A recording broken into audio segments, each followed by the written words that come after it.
biggest Saturday night TV show. It's not a bad brand. Yeah. Uncensored. Very, very racy tonight on the... Unpredictable. What does she say? Can you translate it for us? And always entertaining. And how can a country go from being led by William Wallace Saturday nights from 6 p.m. only on GB News. The People's Channel. Britain's news channel. You're going to want to stay tuned, trust me. Westminster, the ultimate clique. And you're fighting like rats in a sack. But here on the Camilla Tominey Show, we ask the questions the establishment media is too scared to ask. OK, let me ask you a straight question, because I know you're a straight-talking politician. Whether it's net zero, illegal immigration or law and order, nothing is off limits. You had the power then. Yeah, as I And say... now you've lost it. That's the Camilla Tominey Show, a politics show that's fearless. But no, let me finish my question if you don't mind, because it is my show. Sundays at 9:30, only on GB News, the People's Channel, Britain's news channel. Westminster's full of talk, but out here, it's the real world. Am I allowed to talk then? No, that's it. This is where it matters, real people and real lives. That's what politics is all about. In fact, has Trump made a good start? No. Straight answers, no spin, and just a couple of pints. How many fingers have I got up? About 10. So join me for Lee Anderson's Real World every Friday at 7 p.m. only on GB News. The People's Channel, Britain's news channel. From the school run to the home run, watch a new show for all of Britain. So he can say whatever he wants. A straight-talking show where all voices are heard. And, you know, when are we going to stop talking about smashing the gangs and actually do it? With the stories that matter from every part of our country. There's a bit of a crash landing there for your Chancellor. Bold, fearless and standing up for you. That's me, Martin Daubney, 3 p.m. till 6 p.m. weekdays, here only on GB News. The People's Channel, Britain's news channel. In the GB newsroom, we bring you the news as it happens. With our team of dedicated journalists across the UK, we're ready to keep you up to date with what's happening every half an hour, every single day. Bulletins here on GB News, the People's Channel, Britain's news channel. I'm Bev Turner. Thank you for joining us on GB News, the People's Channel, Britain's news channel.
Hello there, very good morning to you. Labour's new equalities watchdog chief lectures the public on migration. Yes, launching an attack on anyone who feels that migration is a threat to Britain.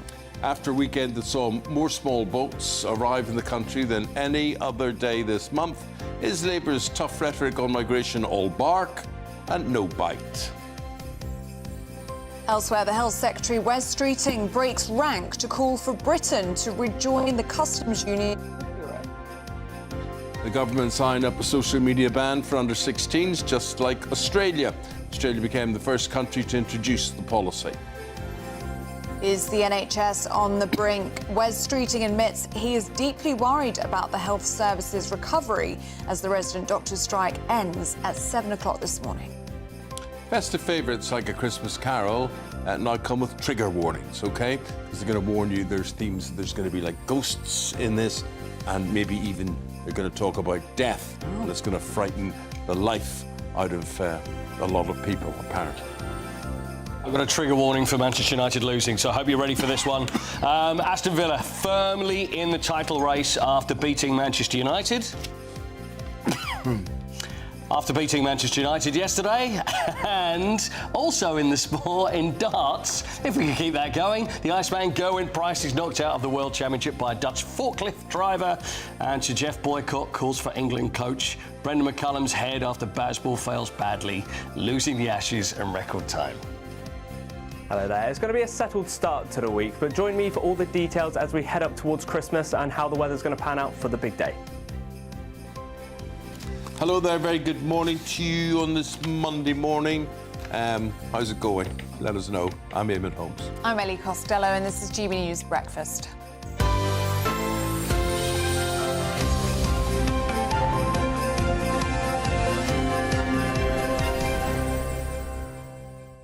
Father Christmas is too white and too judgmental. Too judgmental? Too judgmental. Meaning, like saying if you were naughty or nice. Yeah, exactly. He does that all around the world, doesn't he? Yeah. So why are he's you got being such a nerve, isn't he? so judgy? This is according to Brighton and Hove Museums. They've claimed on their website that Santa Claus needs to be decolonised in the name of diversity. Oh, come on. And perhaps instead there needs to be a Mother Christmas, which could help tackle the patriarchy. Right. Well, it is what it is. Maybe there should be a duo. Well, Mother Christmas does... She's there. Is involved a little bit more, elves, right? Isn't she? In Right, the North OK. Pole. So what are they telling kids this? They are, well, it's on their website.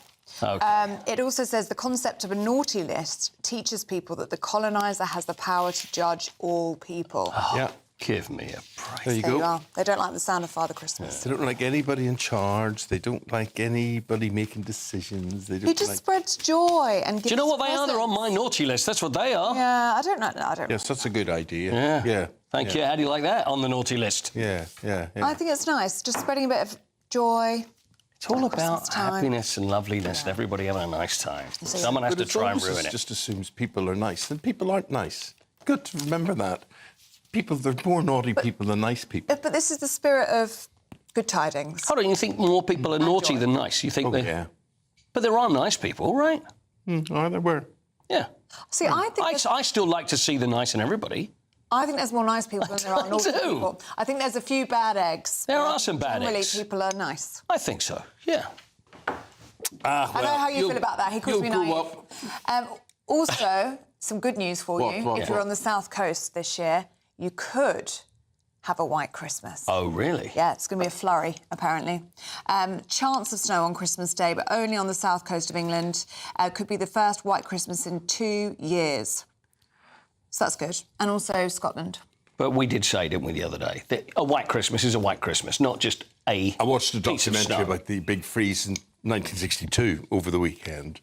And you don't want a white Christmas, believe me. Oh, yeah. I mean, there's a white Christmas and then there's, you know... Freeze out. Yeah. Now, You want listen, a little Paul, blanket. so there we were. We were at the breakfast Christmas lunch Yeah, we had a Christmas on lunch, Friday, which... Oh, yes, you weren't there, right, Ellie? I was with my friends, which Ellie was had already some booked. other better deal, couldn't be with her It was friends. booked months ago. I had missed a clash. you. I had a calendar clash. I missed you guys, yeah. But anyway, so Paul and I pulled a cracker. Yeah. And you think a little gift's going to fall out or Yeah. whatever. Yeah. No gift inside. Not only that, there wasn't even a banger. Yeah, no noise.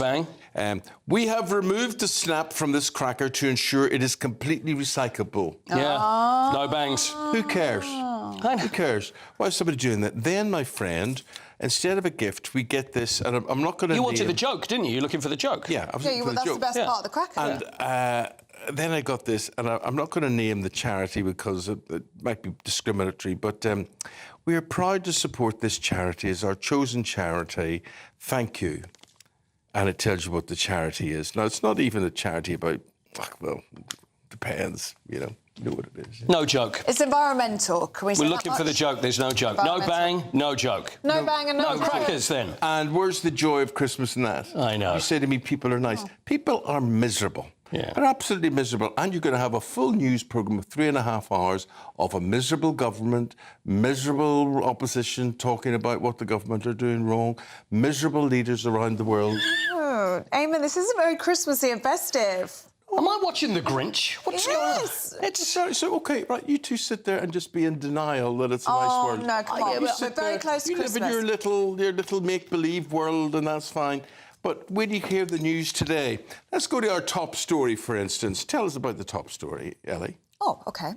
The new head of Britain's equalities watchdog, who was chosen by Labour insiders, has said anyone who raises concerns about migration is a risk to Britain. Yeah, she sounds nice, doesn't she? She's Dr. Mary Ann Stevenson, and she is also a big supporter of the European Convention on Human Rights. Now, her intervention is already drawing sharp criticism from parties like Reform UK. What are we going to say about them? Well, let's go to political commentator Suzanne Evans on all of this. And I'm just pointing out what this lady is all about. And what is her problem? How can she be in a neutral role, this Dr. Mary Ann Stevenson, when she's basically saying, if you don't agree with me, you're on the naughty step? Well, you say it's a neutral role, but let's not forget how this role comes to be. It's one that's appointed by the Prime Minister. So Sir Keir Starmer himself has appointed her to this position. And she does have a long history of left-wing politics. She's been a member of the Fawcett Society, which is very much a left-wing institution. And that's the sort of person she is. So on the one hand, we have Sir Keir Starmer talking daily about the boats being a problem, about smash the gangs, which he has previously criticised for being the wrong approach. And now here she is in this position. So once again, we have this sort of two-tier Keir ideology, don't we? On the one hand, he says one thing, and then on the other, his actions seem to suggest that he actually thinks something very, very different. One thing I might want to say in favour of Dr. Mary Ann Stevenson is that she's been criticised by the gay, lesbian, bisexual magazine Pink News for being supportive of organisations like the LGB Alliance, which has spoken out against the fact that trans people are said to be allowed to go into women's changing rooms and so on and so forth. She said that she doesn't think this is the right approach. So on that sense, perhaps she's out of kilter with some of Labour Party thinking.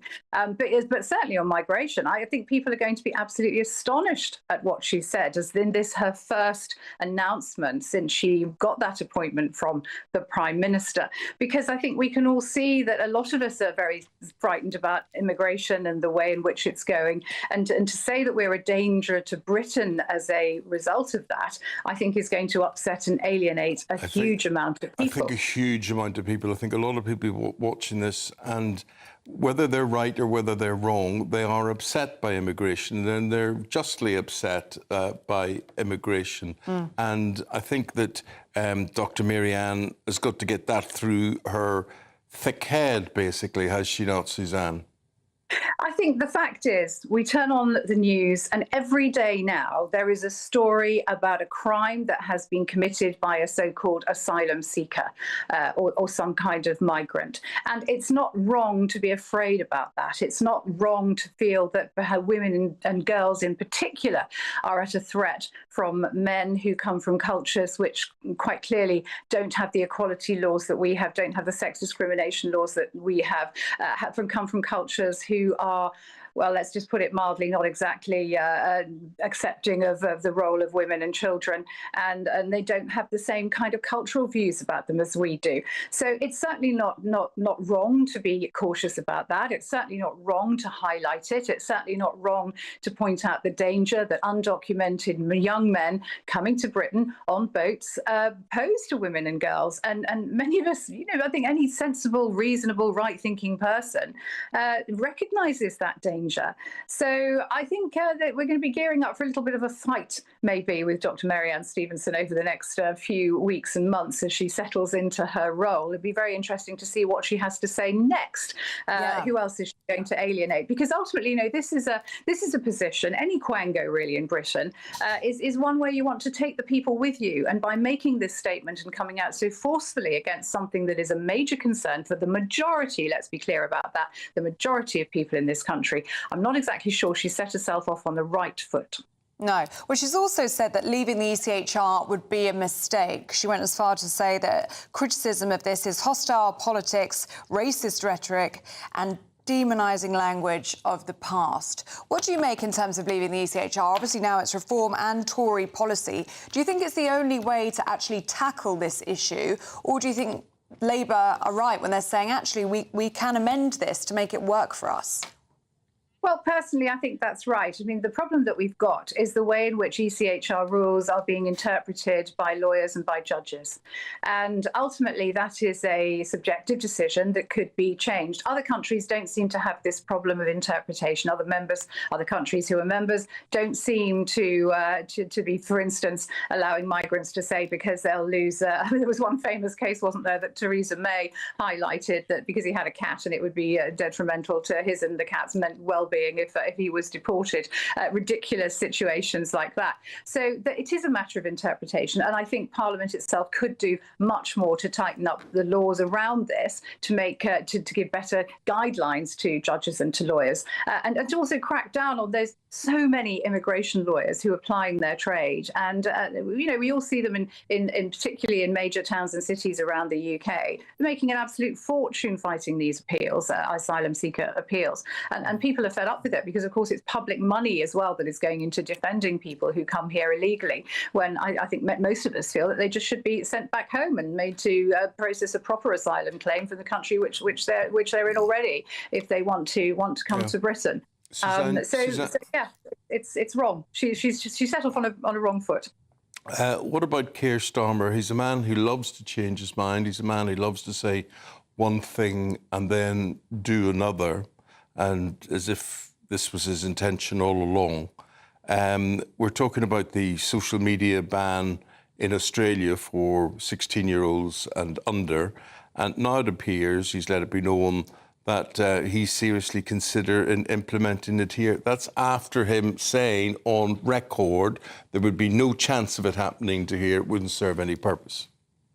Well, I remember when he said there was no chance of it, I thought, we'll see for how long that holds, shall we? So I think I've been justified here. It's interesting. It's a difficult one, this. None of us wants children to be exploited by social media. None of us wants children to be harmed by social media. We know that it's associated with bullying, for example, that bullying on social media has led to the suicide of young people. It's absolutely tragic. But I also heard a young man speak very eloquently about this. And he said, social media is the way I talk to my friends now. It's the new town square. And are they basically going to ban me from the town square? So I think there is a debate to be had here. I think it is a very difficult one. And it's going to be particularly difficult for those 13 to 16-year-olds to say, right, you've had something for up to 3 years, you can't have it anymore. OK. Well, we're going to have that debate throughout the programme this morning, and we're going to be returning to that whole subject of should we be introducing that ban for under 16-year-olds on social media. Thank you very much indeed, Suzanne. Oh, you're going to come back to us after 7 o'clock this morning. So yes. If you've got anything to say to Suzanne, if you agree, disagree with what she's saying or what your view is on what we've been talking about, there it is there. That's the all-important bit. gbnews.com/have your say. Suzanne, thank you very much. Quite quick. We put that up and down quite quickly there. They know it very well, yeah. Dear. gbnews.com/your say. So we want you to get in touch. We want your views and we want to be able to reflect those throughout the programme today. Lovely to hear from you. Yeah, as always. Now, it's just coming up to 6:15. Let's get a check on the weather with Liam. Expect warm spells with the odd rude interruption. Box Boiler sponsors the weather on GB News. Good morning and welcome to your GB News weather update from the Met Office. It's going to be a cloudy start to the new week as we head up towards Christmas, but it will be a lot more settled as well. It will stay mild, but as we head up towards the big day, things will start to cool down a little bit. But for the rest of today, at least, we still have some rain across northern parts of Scotland and Northern Ireland, and that will slowly start to move its way off towards the north as we head towards the afternoon. Further south, there's plenty of cloud around. There is quite a few breaks, so there will be some sunnier spells and probably some brightness just trying to filter its way through where we do get any gaps. But temperatures, again, still on the mild side, probably highs of around 10 or 11 Celsius, possibly even a 12 in the very far southeast. Now, as we go through the overnight period, that cloud is going to stick around. We could even see it thick enough in a few places just to see some hill fog and possibly some outbreaks of some light rain and drizzle, mostly across the southwest and across Wales here, but a few more breaks across Northern Ireland and again across Scotland, where the Grampians do have that thickest clouds. That's where we'll see some more hill fog and some light rain and drizzle as well. But we do have some clearer spells up towards the north here as well. So it will start to turn a little bit cooler where we do get those breaks over the night period. But further south, that cloud will start to fill in once again, and we're not having too many in the way of some clearer spells down here. Still some odd light rain and drizzle and maybe a possible few showers across the southwest for the early part of Tuesday morning. But mostly a frost-free night to come. Most temperatures around sort of mid-single figures, lows of around 2 or 3 up towards Scotland, where you do see a few more of those breaks. Tuesday is going to be another cloudy day, unfortunately. Not too many breaks here, maybe just a couple across the north and across Scotland, but much more in the way of some cloud across the south, and those showers just continuing across that southwestern coast as well. But it will be a much cooler day on Tuesday. We are losing that heat a little bit, so temperatures highs of around 8 or 9 degrees, maybe just around the seasonal average. Expect warm spells with the odd rude interruption. Boxed Boilers sponsors the weather on GB News. Did you watch Strictly on Saturday night? The final? I didn't. No. Did you? Well, no, but neither did another 250,000 people. So the figures are down 250,000 year on year. Well, just interesting. I think lots of people were probably at Christmas parties on Saturday. Yeah. To be fair. Could be right. Daily reflection now. A good time of the year to have this, and a good time of the week, and a good time of the day. Let's go to Church of England Vicar Marcus Mack. News Advent Calendar, Day 22. My name's Marcus Mack. I'm a vicar in the Church of England. Looking back through the timeline of human history, we see that it is littered with wars, oppression, and the abuse of power. It is littered with leaders trying to govern this world, trying to solve the problems of this world that cause so much trouble. We have had centuries and centuries of human rule, proving that we are incapable of building the utopia we had hoped for. We don't need more time to prove ourselves. We need a new rule to submit to. This won't be found from within the human race. It must come from outside, because the problem is us. The good news about Christmas is that God has come to the rescue and sent a king to save us. He will not abuse his power and oppress us. Instead, he will use his power to give us the life we crave, a life of peace, order, and spiritual abundance. Everyone who lives under his rule is transformed to reflect his character and obey his laws, breaking the cycle of self-governance that is at root to much of our problems.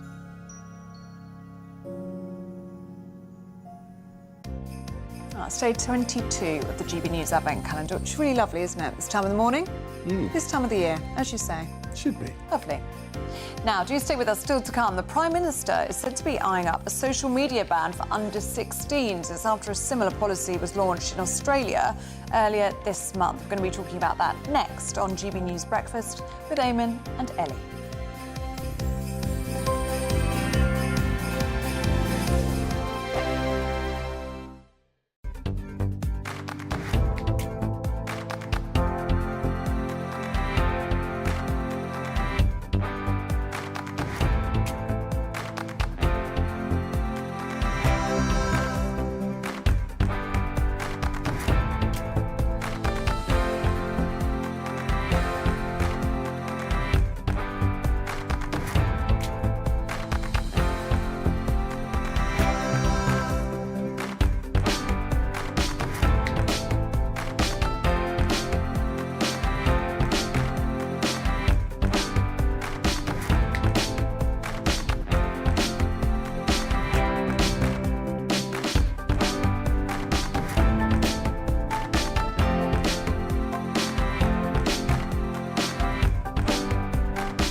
Bold. They are under no illusion. Brave. Are you a human trafficker? Boundless.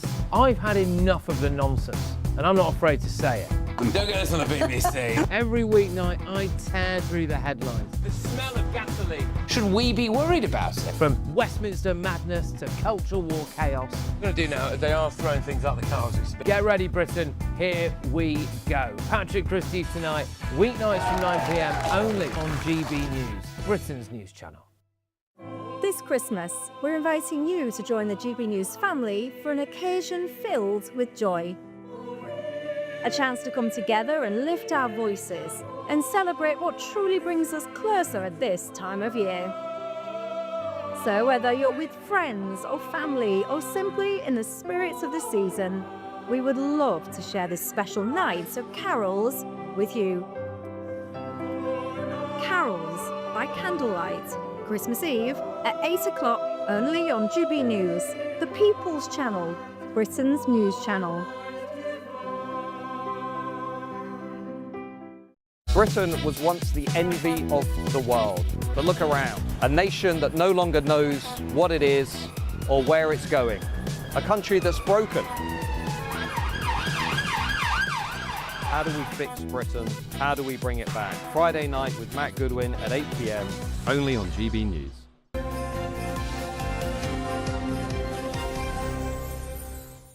Do you know what we should do? I think we just do a wee bit of Great British Giveaway. I think so. That time of the morning again. It's good, it's big, it could be yours. Here we go. This Christmas, we're giving you the chance to win our biggest cash prize of the year. An incredible £85,000 in tax-free cash could be yours. Cash to make your new year the best yet. And we've come to the fabulously festive Aurora Collection Resort here in Lapland to celebrate.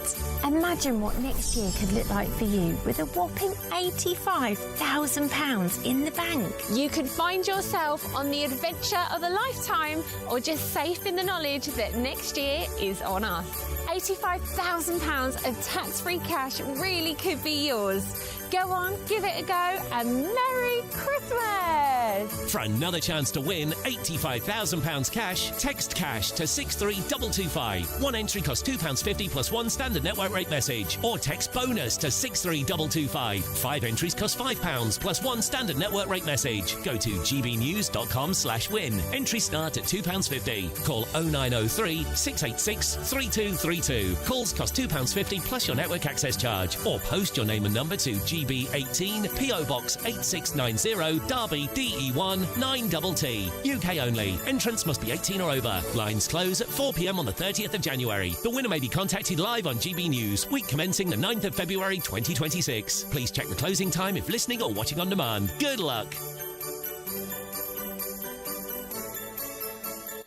And good luck to you if you're trying to work out whether we should ban social media for 16s and under or not, because the Prime Minister said, no, it will not apply to this country, couldn't possibly do any good. But now, he previously ruled out that blanket ban, but now he's saying what? Oh, he's monitoring the policy closely. So what's caused him to change his mind? Well, we're joined now by political commentator Jonathan Liss. What do you make of it, Jonathan? Not very much, to be honest. I can't see there's been any material change in circumstances. It seems like a story for a quiet Monday morning just before Christmas, where the government said exactly what you'd think that they would say, that they're monitoring other policies in a different country and that there are no current plans to implement the same policy here. You want to be on the front foot with this, though, because we've seen Australia ban this for under-16s. Denmark are looking at a ban coming in next year. Norway looking at a ban coming in next year. France and Spain also talking about it. I mean, we risk being left behind if we don't get a wiggle on. It's not a competition. I think that it's absolutely right. No, but if it's beneficial for children under 16, if other countries are doing it, why are we just still thinking about it? I think lots of parents up and down the country would be like, well, if this is damaging our children, let's get on with it.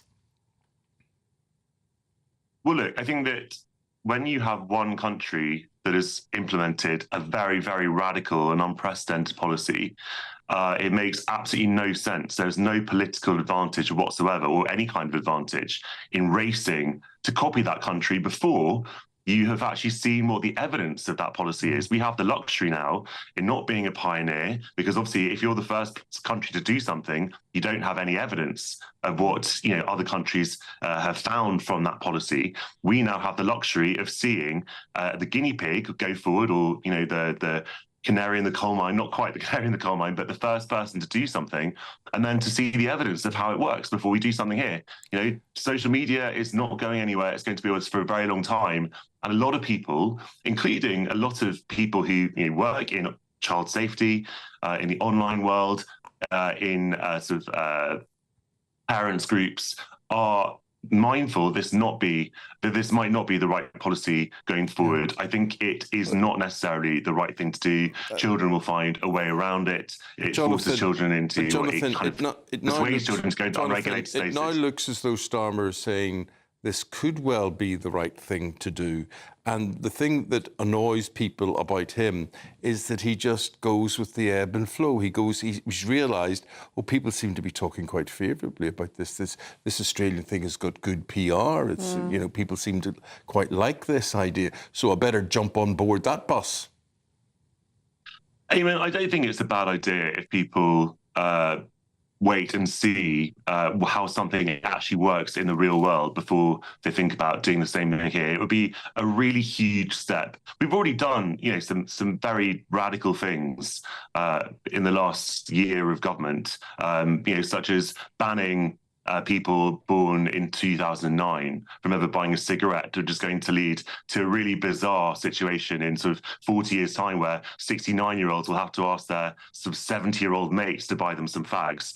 These are not necessarily good policy, and that was a policy from down under as well, from New Zealand, by the way. So it's not always a good idea just to follow what other countries do, and it's not always, even something looks like a good idea, there may be unintended consequences down the road. So I think it's normal that a government would be looking at another country to see what's happening over there and not rushing to do anything that might not work. Okay, Jonathan, appreciate your thoughts and things. Thanks, Jonathan. We'll leave it there. Thank you very much indeed. Thank you. And we want your thoughts next. Have your say. And we'll return to that hopefully before 7 o'clock, maybe in the newspaper review this morning. Have your say. Please do that for us. And whatever you do, you scan that. Well, that's far too short. That. But you know it by now, gbnews.com/you'll say. There's also a QR code, yeah. Yeah, what do you do that? Oh, you can scan the QR code, You're never going to have time to do that. That'll not work either. So we'll try and get that fixed and sorted out and be up longer. Anyway, you know what it's about. Next, Paul Coyte will be here to tell you how Luke Littler got on with the World Darts, which started again last night. But first, here's the travel update. Good morning. This is the latest AI travel news from gbnews.com. The M8 westbound near Junction 3 is experiencing restrictions due to a road traffic collision. On the A487 in both directions between Penrhynderdraith and Porthmadog, an accident has led to local diversions being enforced. The M20 westbound exit slip at Junction 1 in Kent has one of 2 lanes closed because of a broken down vehicle. Now, turning to the trains, cross-country services have been reduced between Nottingham and Cardiff Central, causing further travel delays. Greater Anglia services have also been disrupted, with no trains running between Broxbourne and Hertford East. Stay up to date at gbnews.com.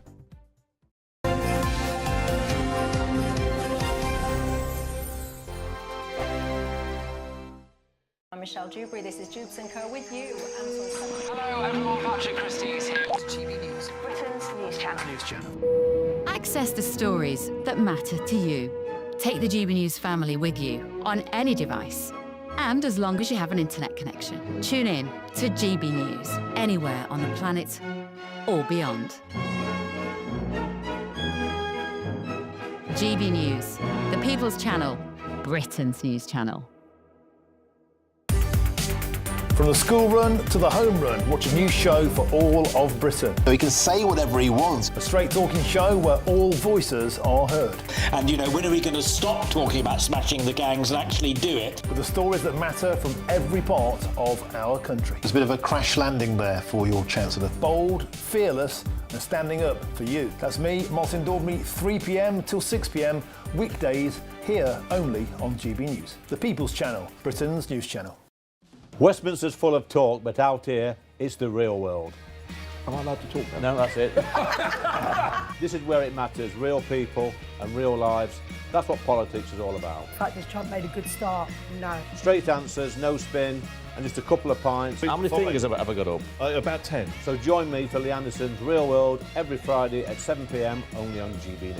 The People's Channel, Britain's news channel. You want to know what's really going on in the corridors of power? Labour don't know what to do with you half the time, and that makes you quite lethal in the chamber. Get behind the headlines with Chopper's Political Podcast. Join me, Christopher Hope, as I sit down with the great and the good of British politics. We'll see where this ruling takes us. These are the stories shaping our nation. Chopper's Political Podcast, available now on all platforms. Listen in and stay ahead. Decisions made in Washington aren't just shaping America, they're shaping Britain too. From migration to global security, from crime to health. Whatever happens in the White House today will be felt in your town or city tomorrow. That's why The Late Show is live from Washington, D.C. Cutting through the politics to show you what it all means for Britain. The Late Show live every night at midnight. Only on GB News, Britain's news channel. Exciting news. Every Friday, my Patrick Christie's Tonight Show is going to have a twist to it. We're welcoming some special guests. You. That's right, on Fridays I'm going to be doing my show in front of a live studio audience because this show is about you and what you have to say. It's going to be the same big debates, same big topics, same big opinions. But every Friday night at 9 p.m, you are invited to come on down to Patrick Christie's Tonight to be a part of the action. Only on GB News, the People's Channel, Britain's news channel.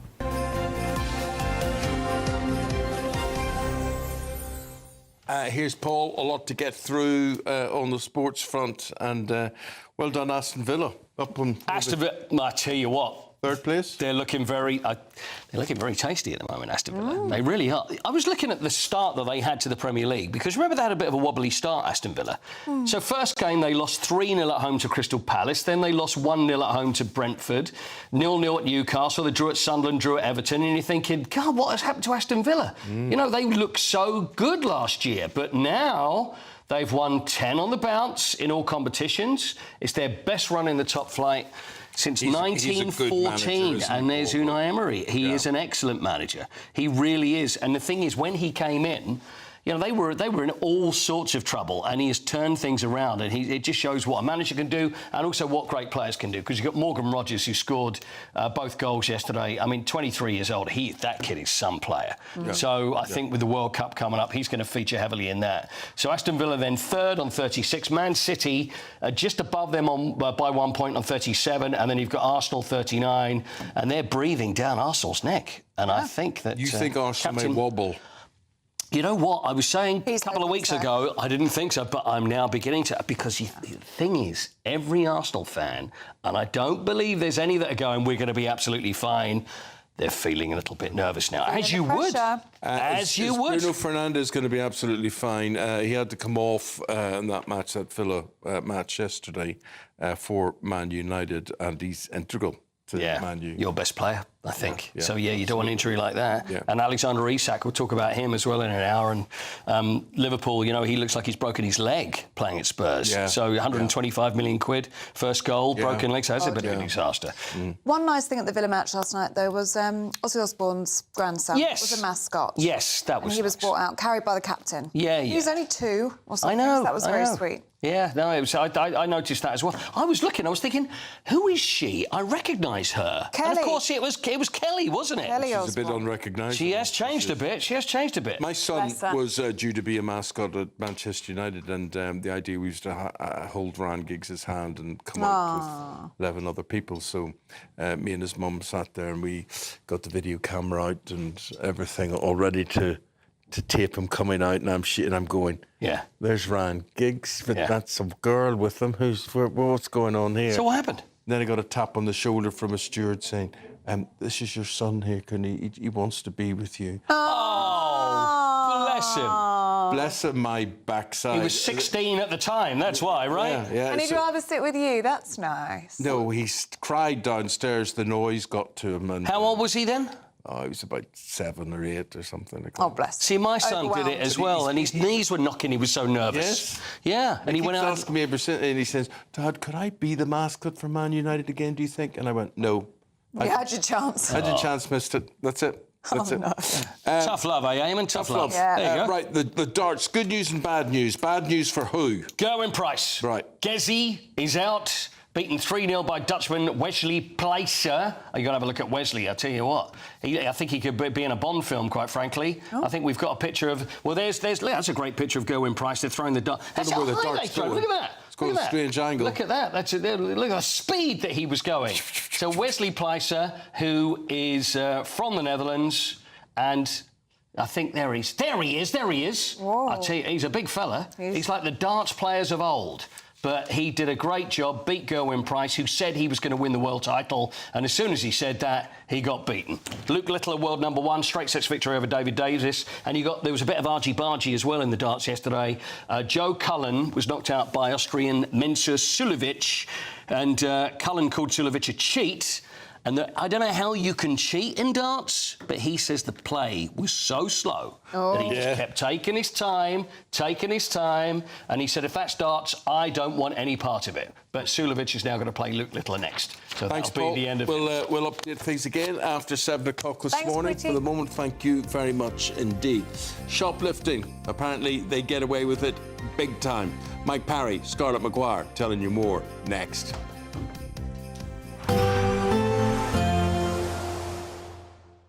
Ready to soak up that holiday sunshine? Won't we need some cover? No worries. All sorted. All Clear Travel Insurance sponsors GB News Travel Destinations Forecast. Hello there, and welcome to your winter sun forecast from the Met Office. If you're looking to head towards the Mediterranean for the Christmas period, it is going to be quite unsettled in quite a few locations. The best of the sunshine probably across the Canary Islands, but for Spain, it is going to be cloudy with some outbreaks of rain.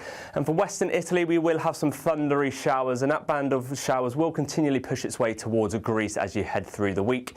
And it will be quite chilly in a few spots, but for Tenerife, we are looking at highs of around the low 20s. All Clear Travel Insurance sponsors GB News Travel Destinations Forecast. At GB News, we love to hear from you, our loyal community. So drop us a line at gbnews.com/yoursay. There you can talk to each other and also to the presenters live on air. gbnews.com/yoursay, because GB News is your channel, Britain's news channel. Good afternoon, Britain. Weekdays from midday. I think a lot of you at home are going to be quite annoyed with this. Now, Tesco, the big supermarket chain, appears to have got rid of the famous Christmas trees, instead renaming them evergreen trees. Evergreen There's trees. the evergreen tree. Here we are. So if you're listening on the radio, these are pictures of their boxes of artificial Christmas trees without the word Christmas on them at all, instead calling them evergreen trees. There are still a number of Christmas trees available called Christmas trees. Christmas trees, but I think it has clearly annoyed quite a lot of people. Why do you call them evergreen trees? Can't you just call them Christmas? Just call them Christmas trees. I call them Christmas trees even outside of the time of Christmas. If they look like a Christmas tree, I call them a Christmas tree, don't you? Yeah, I do. And the Conservative leader of the London Assembly, Susan Hall, she's told The Telegraph, it's Christmas. It's a Christmas tree. People don't tend to put up green plastic fir trees for any other reason. It's all stupid nonsense about offending other people and other religions. Well, below that, this is supposed to be a Christian country. We have Christmas. Let's celebrate it, says Susan Hall. Actually, other religions are not offended No, they're not. by the celebration They don't care. of Christmas in a Christian country. You speak to Hindus and Buddhists and the vast majority of Muslims, they're not in the slightest bit bothered and actually will join in those celebrations as well. It doesn't offend them. But what you've got are marketing divisions within these big companies where you've got Tarquin and Tabitha who feel that we must, you know, do what we can do to not offend the great British public. And the great British public are the ones that are actually buying the product and they're not in the slightest bit offended. Can I just say it offends me that we've got Christmas already and it's not December. GB News, the People's Channel. Join me, Nana Akwe, for an informative, interactive news programme with a difference. It's fun. No, he didn't say that, though. I'm so surprised. I think there's an element of truth to that. Join me from 3 p.m. every weekend, only on GB News, Britain's news channel. In the GB Newsroom, we bring you the news as it happens. With our team of dedicated journalists across the UK, we're ready to keep you up to date with what's happening every half an hour, every single day. Bulletins here on GB News, the People's Channel, Britain's news channel.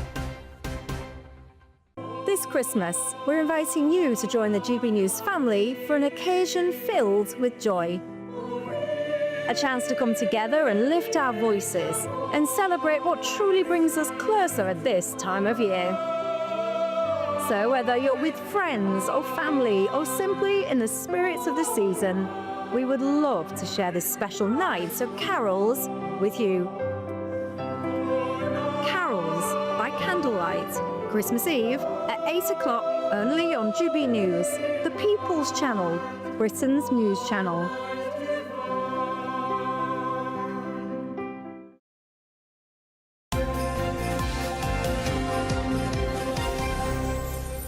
So you can see the Carol concert and hope you're looking forward to it. Christmas Eve, 8 o'clock, Christmas Day, 7 o'clock in the evening, and Boxing Day, 11 o'clock in the morning. So first up, Christmas Eve, 8 o'clock in the evening. Yeah, it is stunning. I've seen a very brief clip of it and it looks beautiful. And it was beautiful, wasn't it?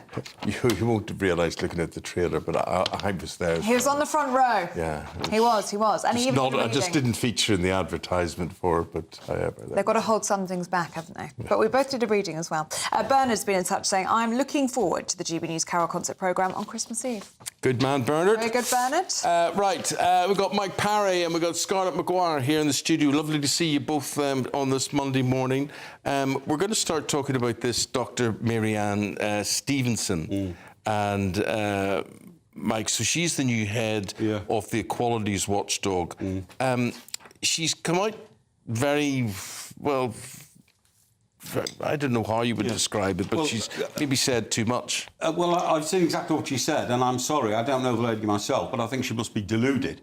Her conclusions just don't make any sense. You look at the common sense of the situation. I mean, the most recent report from the Migration Advisory Committee says that the average cost of a migrant coming to the UK over a lifetime is £109,000. Now, she's saying, don't call migration a threat, says EHRC chief. This is the lady, Dr. Marianne Stevenson, the new boss. She says people must curb the language and not demonise asylum seekers, as though in some way asylum seekers are giving us a positive in this country. Well, she says there should be more asylum seekers. She's saying there should be more asylum seekers. Now, the old argument always used to be, well, if asylum seekers come to Great Britain, the population goes up, therefore gross domestic product goes up. That might be true en masse for loads of people, but per head of person, it goes down. There's an even more damaging report that's come out recently. What about this one? Low-wage migrant who arrives in Britain at the age of 25 will pose a net cost of about £187,000 to the country by the age of 65, and the average cost is about $6 billion a year in deficit. I don't expect you to agree with all of that, Scarlett, but the point is, and what Dr. Marianne has not got right, is that it is right for people to be disturbed because people are disturbed. People may not be right, Hold on, no. People are disturbed. Actually, Eamonn, what she says is she talks about the demonisation of migrants, right? Is the people, and what she says, which I think she's absolutely right, is we shouldn't turn them into the enemy. They're individual people. They have stories. We might not agree with them. We might think that most of them shouldn't be here, but that doesn't mean that we turn them into these stories about, oh, I'm frightened to go down the street because a migrant might attack me, that we've got geese being, swans being taken from parks for Christmas because migrants are taking them for Christmas. Can I say that... The general overall feeling from people is that there are too many migrants and there's no control on our borders, and are people not right to have that fear? No, what I'm saying is I think it's perfectly okay to say that we should have more control of our borders, but you don't demonise the people in the boats, right? But That's Scott, all I'm sorry. Amongst those people in the boat, we are importing sex attackers to this country, and that's not a wild statement. 59. What's 59 too many? 59 too many if we're importing people to this country. But out of the thousands, we have had 59 convictions, right? It doesn't. And you're saying that doesn't matter. It does matter. Of course it matters. Yeah. But I'm more likely, or I am very unlikely to be attacked on the street by a sex attacker, but my daughter is more likely to be attacked by somebody who isn't a migrant. So don't bring in people who are also attacking our females. But what I'm saying is that actually what she's saying is we don't want a hostile environment. And that's all she's saying, is she's saying don't demonise the people. But she's also saying it would be a mistake to leave the ECHR. So if people have a genuine concern, the way to deport people would be to leave the ECHR. The Tories and Reform have both said that, but she's saying it would be a total mistake. Actually, I was listening to Suzanne earlier, and I agree with her. I think that our interpretation of the ECHR is often wrong. I am surprised, actually, at if you look at what the ECHR actually says. I mean, we can deport many. We can deport people who are economic migrants. But we don't. We can. But we don't. We are doing so now. And we are actually trying to process people. And we had years and years in which I do not understand, right? I don't understand. I'm not a Tory. I had nothing to do with this. I do not understand why we didn't process people as fast as possible. We used to process people in 6 weeks. I totally and then we spent years putting people in hotels. Do you think she has overstepped the mark? I think the woman's absolutely deluded. Over the weekend, 810 people came here in a 24-hour period. We don't know the identity or the character of any one of those 810. They were mostly young men of fighting age. OK. And yet this woman is saying nothing to be seen here, nothing to worry about. She's dangerous. She's saying don't demonise migrants. And that's all she's saying. We will move on from that subject. There's so many other stories to get through. Have your say. That's what we're interested in. What you think about this story. Register your opinion and we'll reflect that. Scarlett, let's have a look at the Telegraph, shall we? Different story, though. Tories ahead of Labour for the first time since Boris Johnson. I know, not good news for me. But Kemi Badenoch's been performing well, hasn't she? Kemi Badenoch's been performing well, but interestingly, the places she's been performing well, which is Tory party conference and and Prime Minister's question, they're not watched by most people. I mean, most people are totally... the Westminster bubble knows that Kemi Badenoch has found her feet. There's no question about that. And you can see it reflected in the commentators. Most people do not watch Prime Minister's questions. I mean, frankly... Mike, it's for nerds like you and me. That's all I'm saying. No, I agree with you on that. But the thing is, although most people don't watch Prime Minister's Questions Time, nevertheless, the opinion polls are showing Kemi Badenoch getting a much more positive response now. Now, she's putting herself around. You see her every day on the news, you know, at a factory, opening something. She speaks very well. And, of course, she has identified the inherent weakness of Starmer and his government in that they don't believe in anything. So what she's done is she's issued a series of very clear policies on immigration, on the economy, on spending by the government. And this is getting home. This is hitting home. And I think she's doing a brilliant job. I had a lunch with an MP in the House of Commons, not dropping any names or anything like that, about 3 or 4 weeks ago, a Tory who said, we believe we can turn it around. And that's why not as many Tories, certainly MPs and councillors, have flocked to reform as one thought might. I mean, and you're right, but the Tories I talk to say, well, she, you know, we lost the election and we're not even back to where we were when we lost it. That is the problem. Yeah. It would take time. Well, the first thing that happened when Kemi got in was that it went down instead of up. And there should have been a bounce up. And actually, it's taken her a long time to turn it around. Now, look, here we are in the season of goodwill and joy to all men. And front page of the Daily Telegraph has a story about Father Christmas is too white and judgmental. And he should stop judging children as being naughty or nice, for instance. This is from Brighton and Hove Museum. What's it got to do with them? Well, again, this is part of the nutty woke policies we've inherited in our lifetime, you know what I mean? How can you possibly think that spending time worrying about Santa Claus being too white and wanting to decolonise him has got anything to do with modern life, with all the problems we've got surrounding us? The people who do this, you're right, Eamonn, it's the Brighton and Hove Museum. Don't know who they are, but they should find something better to do. They also say Santa should work alongside elves in the name of equality, instead of Santa being the boss, do you see what I mean? Because we must have any bosses in the real world. And also, there should be a Mother Christmas to help tackle the patriarchy. There is a Mother Christmas. Well, where Mrs. Claus. Well, yeah, but the North Pole. Yeah, but she's not very apparent to people. You know, it also said the concept of a naughty list, right? I mean, you know, traditionally you say to your child, don't you, at the beginning of December, now if you're naughty, Santa Claus won't bring any presents this year. So you behave yourself, be a good boy, be a good girl. It says the naughty list teaches children that the coloniser in this case being Father Christmas, has the power to judge all people. What a load of utter nonsense. These people should be told to go and get a proper job and start thinking properly instead of talking drivel and nonsense. And I think these people just love winding people like Mike up. Do you think it is a wind-up? Of course, I don't think it is. I think they generally think this way. I really don't think it matters if a museum says something like that, right? And the whole thing about Mother Christmas, Mike, has been going on for decades. Yeah, but they we've said, Scarlett, they I don't think care like what this. people think.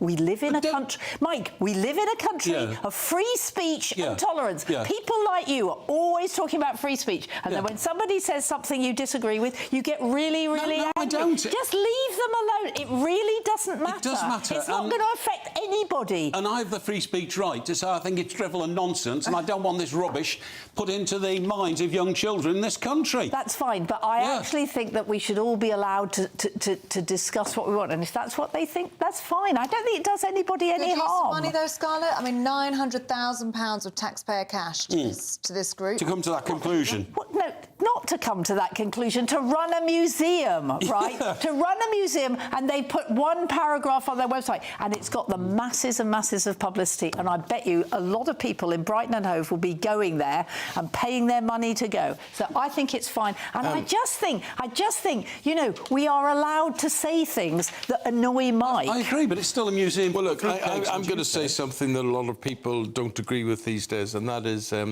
what Christmas is all about. It's about the birth of Christ, the baby Jesus, and all that sort of thing. Oh, that's and that the Santa Claus that we know is an invention of Coca-Cola. That's absolutely true. In the 1930s, in American advertising. Absolutely right. Yeah.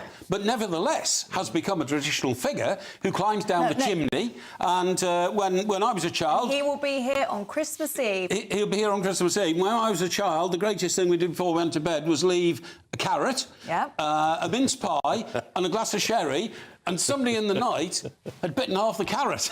And you'll be pleased to know that my children The carrot was for Rudolph. My children who are adults... Time. Thanks very much, you two. Here's the weather. Warm and cosy, with a chance of zero visibility. Boxed Boilers sponsors the weather on GB News. Good morning and welcome to your GB News weather update from the Met Office. It's going to be a cloudy start to the new week as we head up towards Christmas, but it will be a lot more settled as well.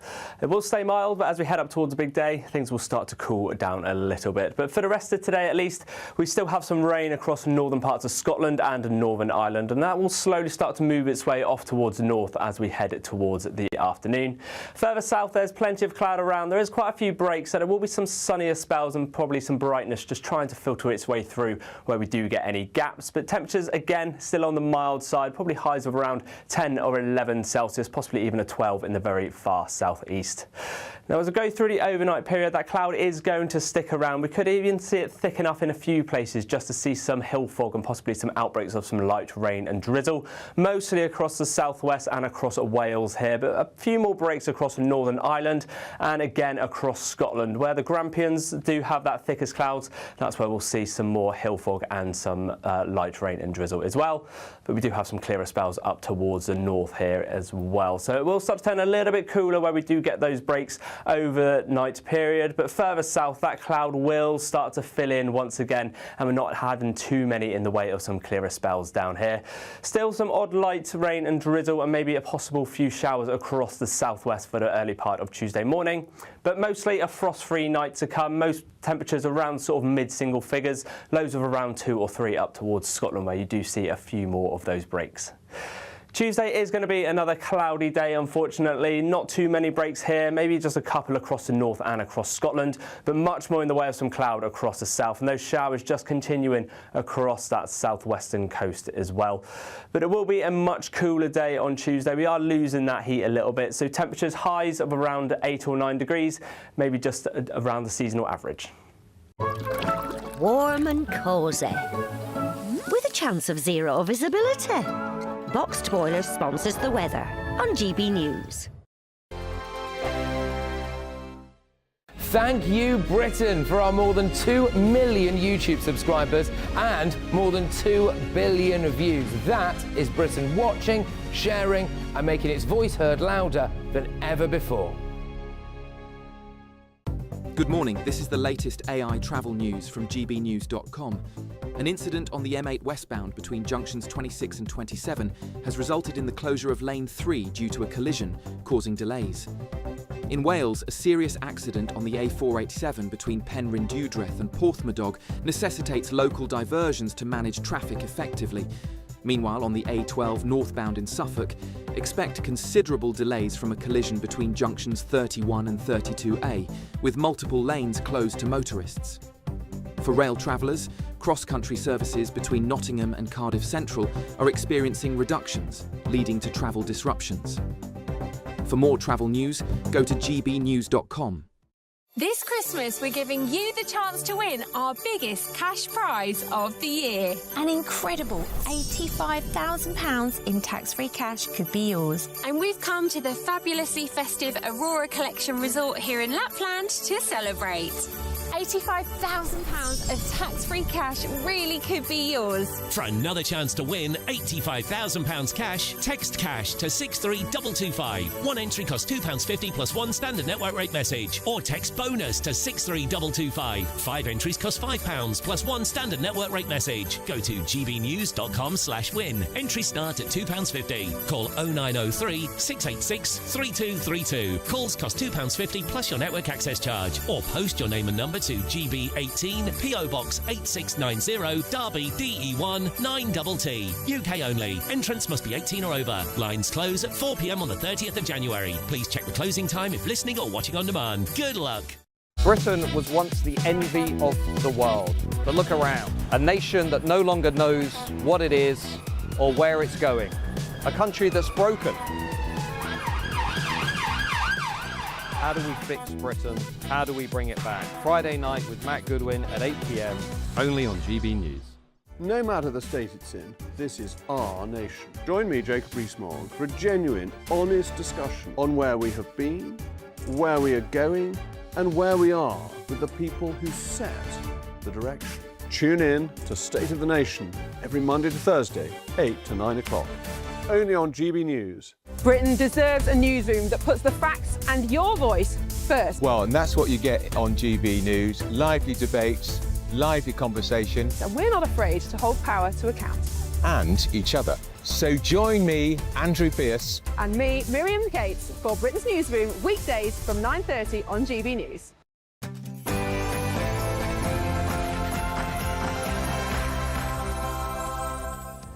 Good morning. Labour's new equalities watchdog chief lectures the public on migration.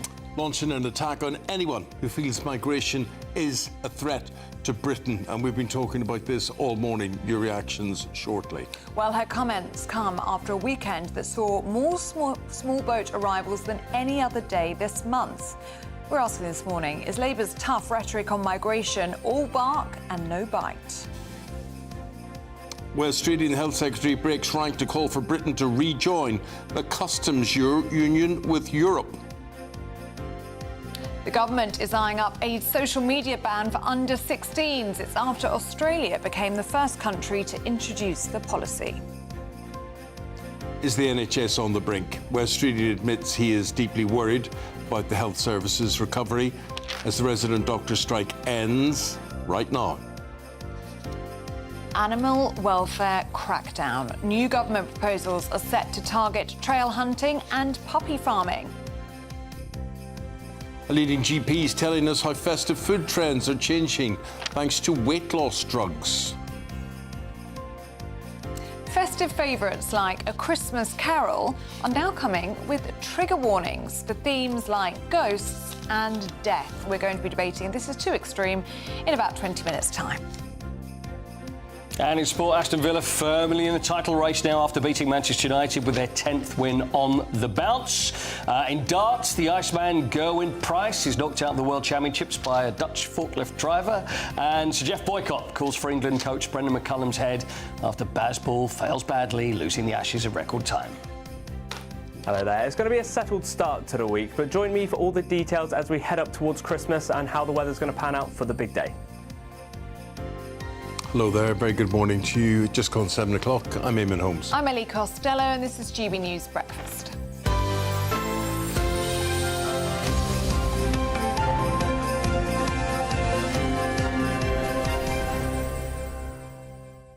Busy morning. It has been a busy morning. We've been talking about this social media ban, obviously taking place in Australia. Talk about it potentially happening here. Keir Starmer Linda says this government seems to want to ban everything apart from illegal migrants arriving daily. Yes. Phil says it's not about kids proving they're young, it's about adults proving they are not, yet more ID checks. Betty says it's parents who need to take responsibility as to what children have access to online. They need to restrict screen time. Now, one of the things they have access to is what to go and watch at the cinema or on TV or the theatre. And I see there A Christmas Carol is going to come with a trigger warning, Paul. And you know, I have to say, it's one of my favourite. I taped it yesterday. I love it. Alistair Sim was on. That was in colour. It's not supposed to be in colour, is it? Was it on colour? I taped it. Yeah, it was on. I think it was on Channel 5 last night, or yesterday, and I turned it on. No, and it it's was a in black colour. and white film. They've colourised it. Colourised it. Yeah. Never a good idea. Trigger warning: colour, not black and white. That would be worthwhile. Yeah. But the thing is, the whole idea of the ghosts of Christmas past, Christmas present, Christmas future, Marley, the door knocking, that sort of thing. Yeah. I don't know, but it gives me a whole rounded sense, I quite like the whole experience. But it's got to be a bit scary, hasn't it? Yeah. But sure. Don't you think so many films used to really scare you as a child, but they had a good lesson? You learnt something from it. Absolutely. Like Bambi. Used to be terrified of watching. Oh, you know what? I won't watch that now. Or E.T., for example, is that my kids have never seen E.T., and this is true. The reason is they get scared. It upset me so much when I saw it when it came out. I don't fancy my chances of watching it again. So I said, you don't want to see that. You don't want to see that. So because I don't want to sit there watching them with them because I'm a bit of a softie. You're a bit of a softie, really, aren't you? Well, when you see some films... There's certain things that I don't like watching. I don't like watching Holocaust films at all because I just know the reality of it and how ghastly and awful it was, and I can't really sit and watch it as entertainment. So I'm resistant to that sort of thing, like The Boy in the Striped Pyjamas. Yeah, Schindler's List. All that sort Do you remember Schindler's List, they kept the lights down, didn't they? Because everybody was in tears, because everybody's up, but But what about when it comes to, like, soppy films? What about when Lassie come home and Lassie gets... I can't watch animal See films. that stuff, you know? Homeward Bound, another one, sets me off. Yeah, yeah. Anything with animals and animals being lost or hurt. Ring of Too Bright much. Water. Oh, that was traumatising. Anyway, let us know what you think. gbnews.com/your say. If you want to get in touch, you can also get in touch by becoming a friend of GB News for free. Here's how. Join the community and be part of our shows by becoming a friend of GB News. Get a direct line to join the conversations that you hear us talking about every day in our programmes by commenting on Your Say and voting in You Decide polls. Access opinion, analysis and behind-the-scenes videos as we share more from the stories that you see on TV and radio. Plus, watch our shows live and on catch-up anywhere, anytime. If you love our channel, become a friend of GB News for free by scanning the QR code or going to gbnews.com/friend. Don't just watch our programmes, come and be a part of them.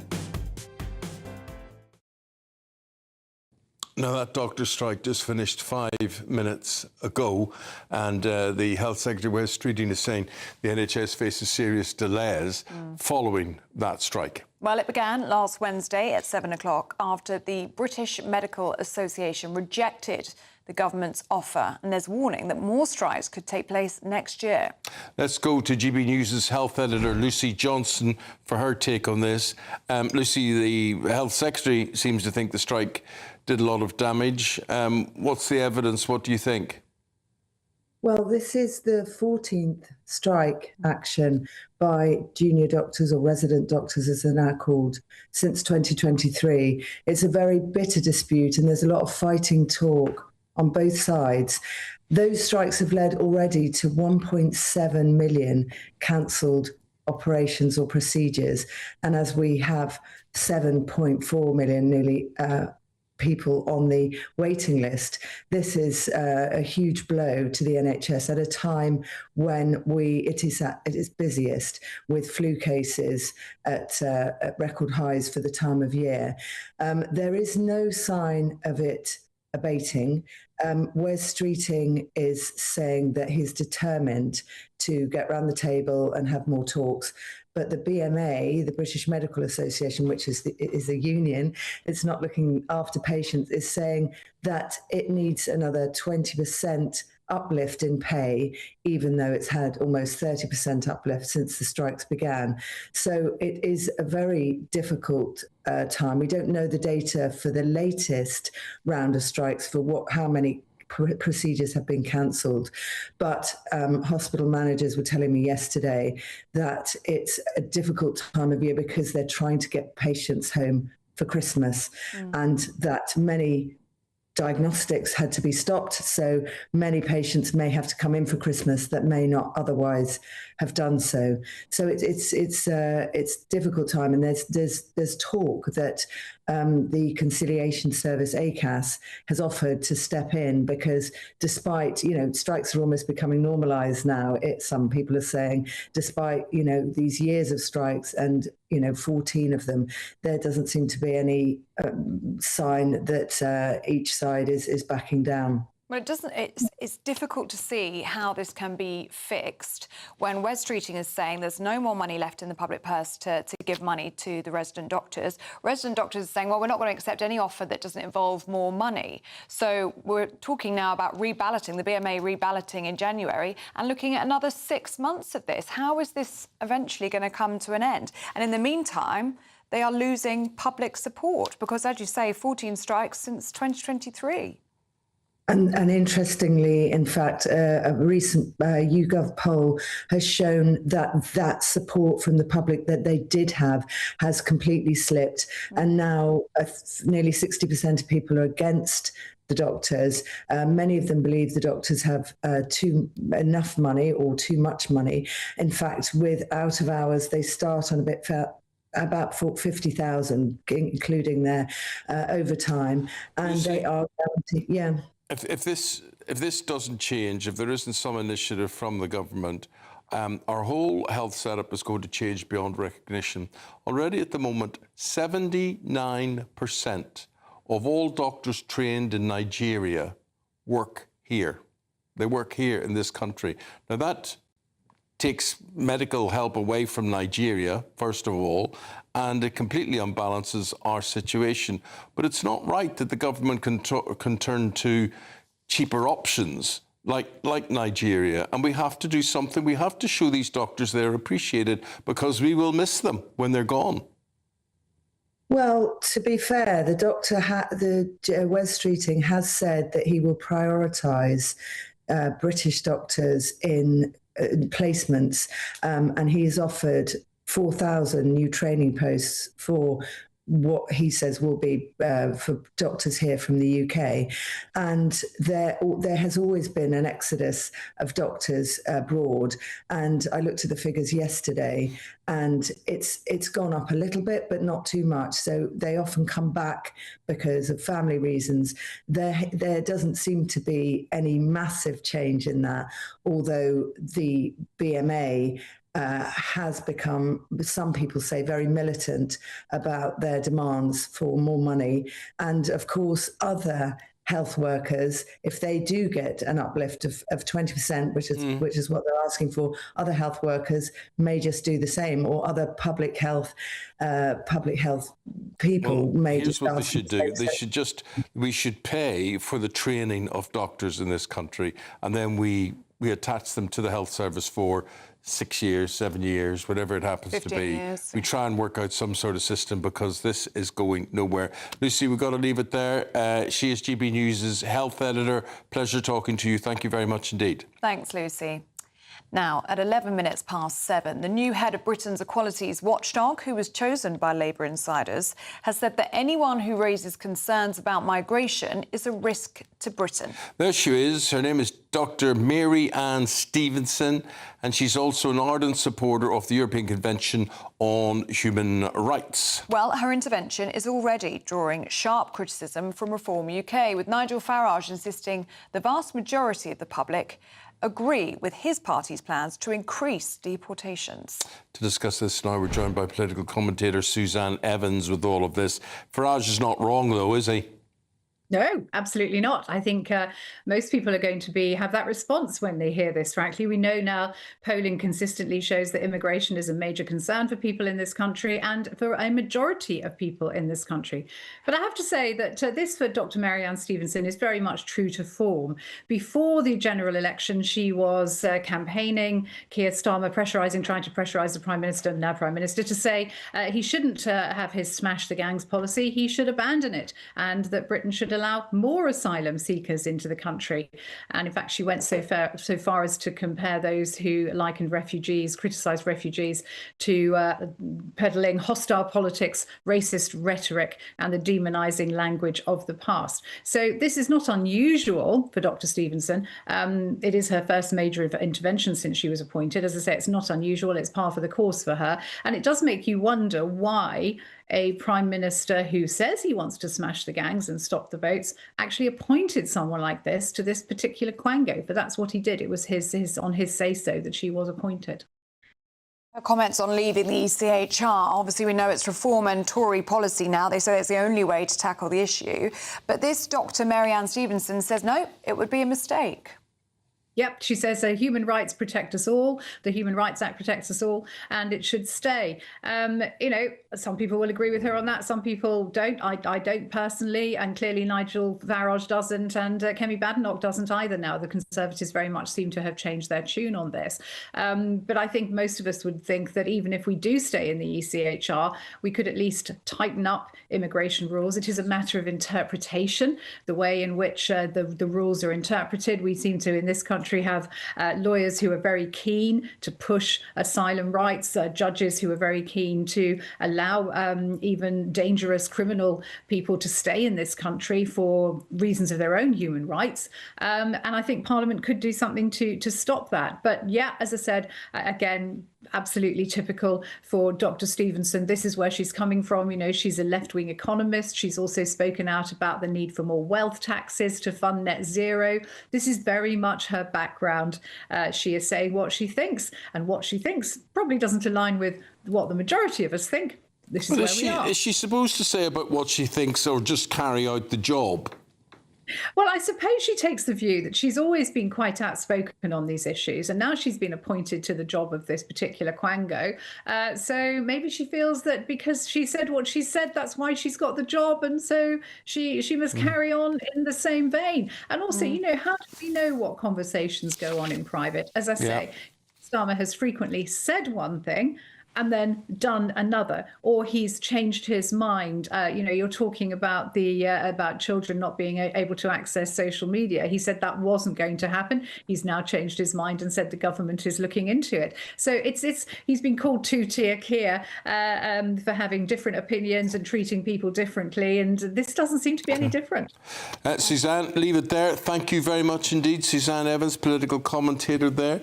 If you've got something to say on this, have your say. Very much welcome, and we will reflect that throughout the programme, so please do get in touch. There it is. Just scan the QR code on your screen to have your say. Now, 15 minutes past 7, let's get a check on the weather with Liam.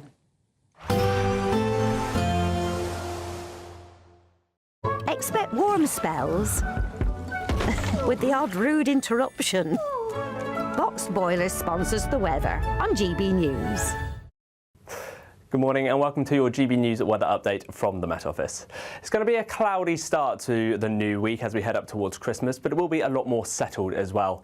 It will stay mild, but as we head up towards the big day, things will start to cool down a little bit. But for the rest of today at least, we still have some rain across northern parts of Scotland and Northern Ireland, and that will slowly start to move its way off towards the north as we head towards the afternoon. Further south, there's plenty of cloud around. There is quite a few breaks, so there will be some sunnier spells and probably some brightness just trying to filter its way through where we do get any gaps, but temperatures again still on the mild side, probably highs of around 10 or 11 Celsius, possibly even a 12 in the very far southeast. Now, as we go through the overnight period, that cloud is going to stick around. We could even see it thick enough in a few places just to see some hill fog and possibly some outbreaks of some light rain and drizzle, mostly across the southwest and across Wales here, but a few more breaks across Northern Ireland and again across Scotland, where the Grampians do have that thickest clouds. That's where we'll see some more hill fog and some light rain and drizzle as well. But we do have some clearer spells up towards the north here as well. So it will start to turn a little bit cooler where we do get those breaks overnight period, but further south that cloud will start to fill in once again, and we're not having too many in the way of some clearer spells down here. Still some odd light rain and drizzle and maybe a possible few showers across the southwest for the early part of Tuesday morning, but mostly a frost-free night to come. Most temperatures around sort of mid-single figures, lows of around 2 or 3 up towards Scotland where you do see a few more of those breaks. Tuesday is going to be another cloudy day, unfortunately. Not too many breaks here, maybe just a couple across the north and across Scotland, but much more in the way of some cloud across the south, and those showers just continuing across that southwestern coast as well. But it will be a much cooler day on Tuesday. We are losing that heat a little bit, so temperatures highs of around 8 or 9 degrees, maybe just around the seasonal average. Expect warm spells with the odd rude interruption. Boxed Boilers sponsors the weather on GB News. Now, 18 minutes past 7, just time to tell you about the Great British Giveaway now, and it's a goodie. £85,000 in tax-free cash is up for grabs. Well, Hayley Sparks has been a very lucky lady, hasn't she? Don't take our word for it, take Hayley's word for it, and she's got all Christmassy. A very Merry Christmas to you all from the Aurora Collection Resort in Lapland. We're on an amazing Arctic adventure to celebrate our greatest cash giveaway, a simply stunning £85,000. And this Christmas, we're giving you the chance to win it all. With an extra £85,000 in your bank, you'll be able to indulge in luxury, do those things you've only ever dreamed about. Even tick a few experiences off the bucket list. One lucky viewer is guaranteed to win £85,000 in tax-free cash. And it really could be you, so don't miss out this Christmas. For another chance to win £85,000 cash, text cash to 63225. One entry costs £2.50 plus one standard network rate message, or text bonus to 63225. 5 entries cost £5 plus one standard network rate message. Go to gbnews.com/win. Entry start at £2.50. Call 0903 686 3232. Calls cost £2.50 plus your network access charge, or post your name and number to GB18 PO Box 8690 Derby, BE1 9TT. UK only. Entrance must be 18 or over. Lines close at 4 p.m. on the 30th of January. The winner may be contacted live on GB News, week commencing the 9th of February 2026. Please check the closing time if listening or watching on demand. Good luck. Yes, good luck. Fast approaching 7:20. Thank you for your company this morning. Theatres around the land have issued trigger warnings for festive classics like A Christmas Carol. What do you think? Is it a step too far? Yeah, apparently there's death and ghosts involved in A Christmas Carol. Who'd have thought it? We're going to be debating that next.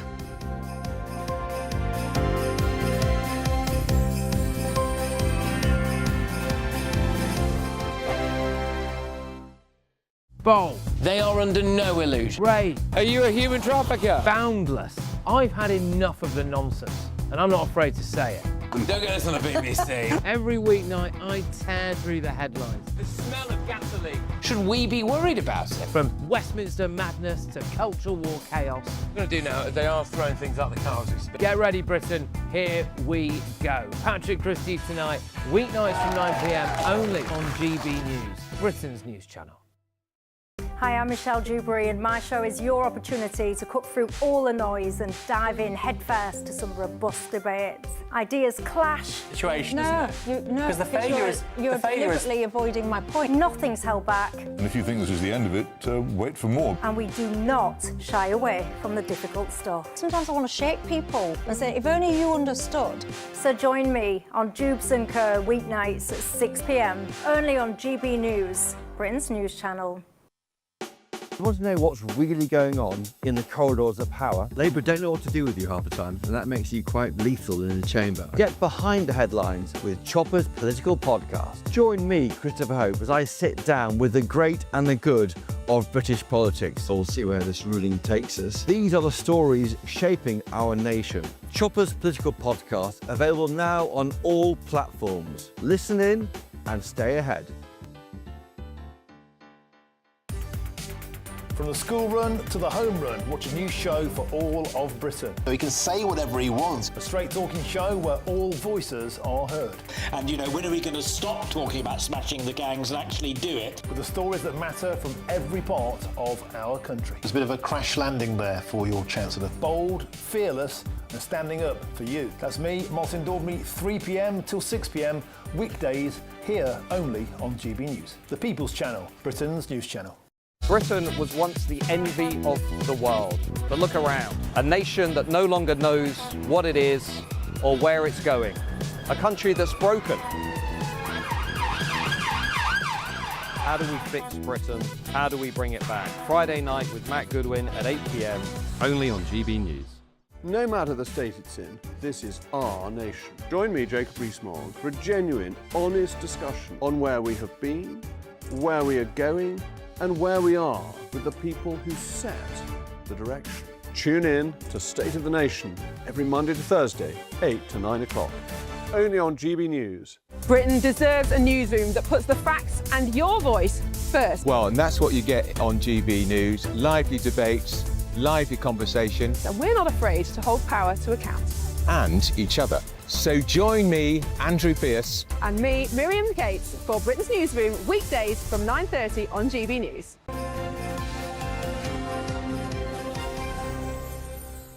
Welcome back to Breakfast. It is 7:23. Now, theatres are facing criticism after issuing warnings for classic shows like A Christmas Carol. Why? Because it features ghosts and death.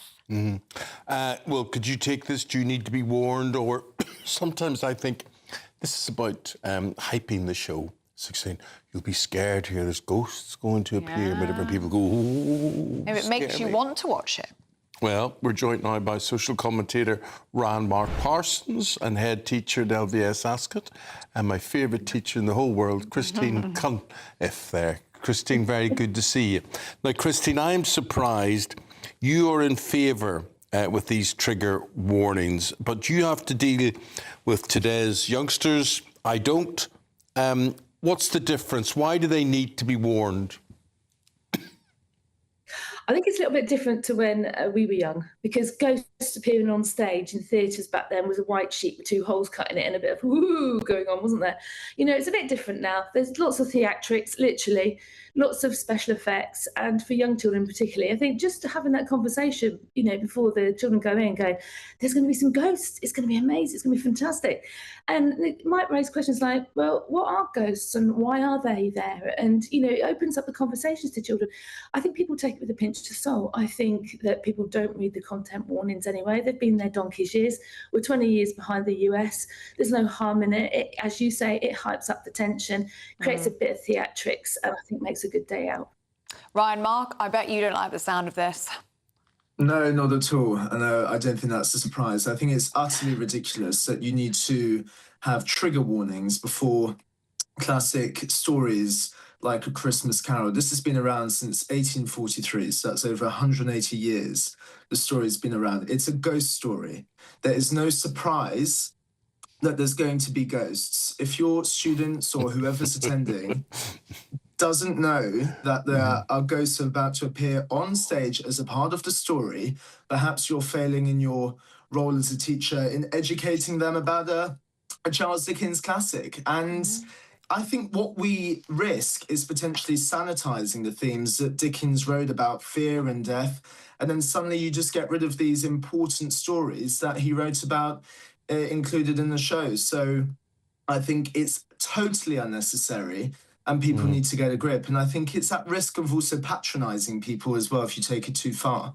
Yeah, and Christine, as a school teacher, would you neutralise fear of death or the visualisation of it, or would you encourage your drama teachers to hype it up? Or what sort of, would you have a ruling on that? Would you have an interference on that? No, it's not an interference. It's about educating children. You know, ghosts, death, it's life. You know, it affects us all in some ways at some point in time as well. But we're talking about children of different age groups as well. And so, you know, taking a 16-year-old to see A Christmas Carol is going to be a different event than taking a 5-year-old, for example. And you've got to have those conversations with the children. And I think we've got to not lose sight the reality that text and nuances in theatre has been dumbed down for a number of years over the last 20 years. It's just making it more explicit. There's no harm in a content trigger warning because it should open and spark debate rather than be seen as something that's terrible and takes away the real meaning of Charles Dickens and what its intentions were. The thrill and what could be achieved in theatre now is greater than ever. Its impact and its accessibility to everybody is more than ever before. Ryan, Mark, last word to you. I just feel like it is the job of the parents and the students to do that. I don't need to sit through a trigger warning before going to watch A Christmas Carol. Unfortunately, that's due to the parents or the teachers not doing it themselves. And I'm not going to suffer through woke trigger warnings for a ghost story that tells me, oh, there's going to be ghosts, or an Oliver Twist, there's going to be poverty. People need to get a grip and just enjoy the show. And honestly, there's nothing more I can say. Get a life. To the Christine and Ryan, thank you both very much Very indeed. good, And compliments of the season to both of you. Thank you both Merry very, very much indeed. Have a ghost-free Christmas. Thank you very much indeed. Thanks, you too. My favourite trigger warning ever was for Macbeth. Yes. Which I think we all know includes witches. It's quite scary. It could be lightning in it and cauldrons and hubble bubble, toilet trouble, 3 witches. Yeah. So the trigger warning was for witches and witchcraft. Well, we had an auntie, my Aunt Bridget, same name as my producer today. It's good Irish name. Good Irish name. And my Aunt Bridget tucked us up in bed. That's cute. And she kissed us on the head. And I always remember saying to us, now, children, remember, if you don't think or dream of Lucifer, he won't appear to you. She left us in the room. Oh, what a lovely thought. So what do you do? Passing thought. That's exactly what you think of. That's exactly what it was. What was that film that you showed me, the Irish Darby O'Gill and the Little People. Yeah, But and that's that was so scary. about banshees. Now, that should have had a trigger warning, but Now, if you know what a banshee is, if you hear a wailing outside your door or someone knocking your door late at night with a sort of voice, ooh, they've come to take someone, the dead or someone who's going to die. They're going to take them away with them.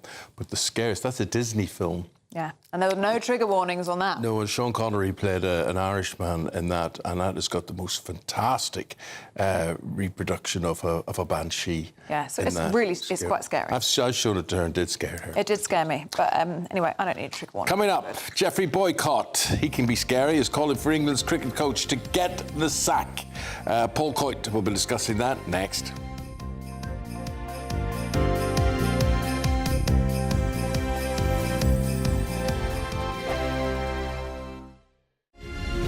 Thank you, Britain, for making us the fastest growing news website in the nation. Because the truth matters, and so do you.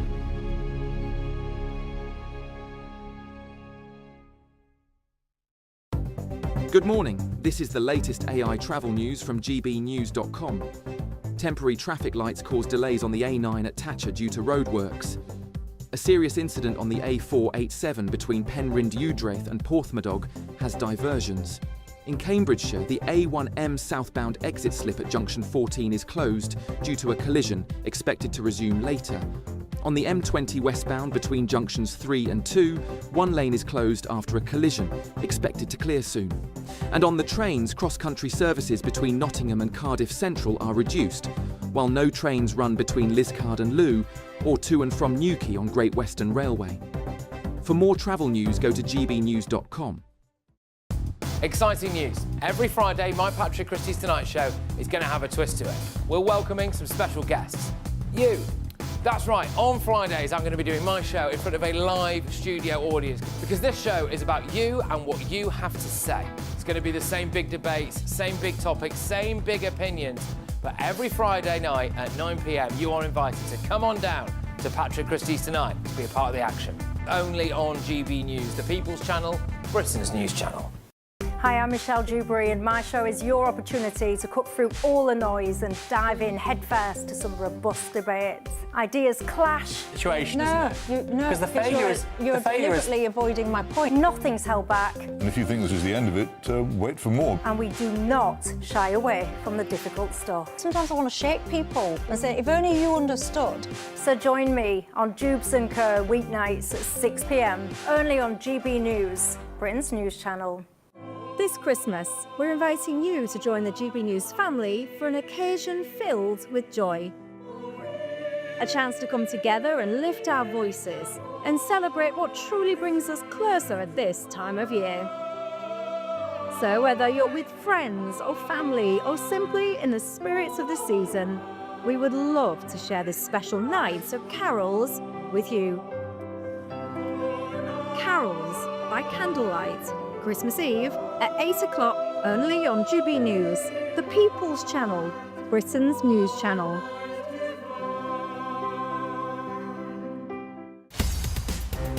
In the GB Newsroom, we bring you the news as it happens. With our team of dedicated journalists across the UK, we're ready to keep you up to date with what's happening every half an hour, every single day. Bulletins here on GB News, the People's Channel, Britain's news channel. This Christmas, we're inviting you to join the GB News family for an occasion filled with joy.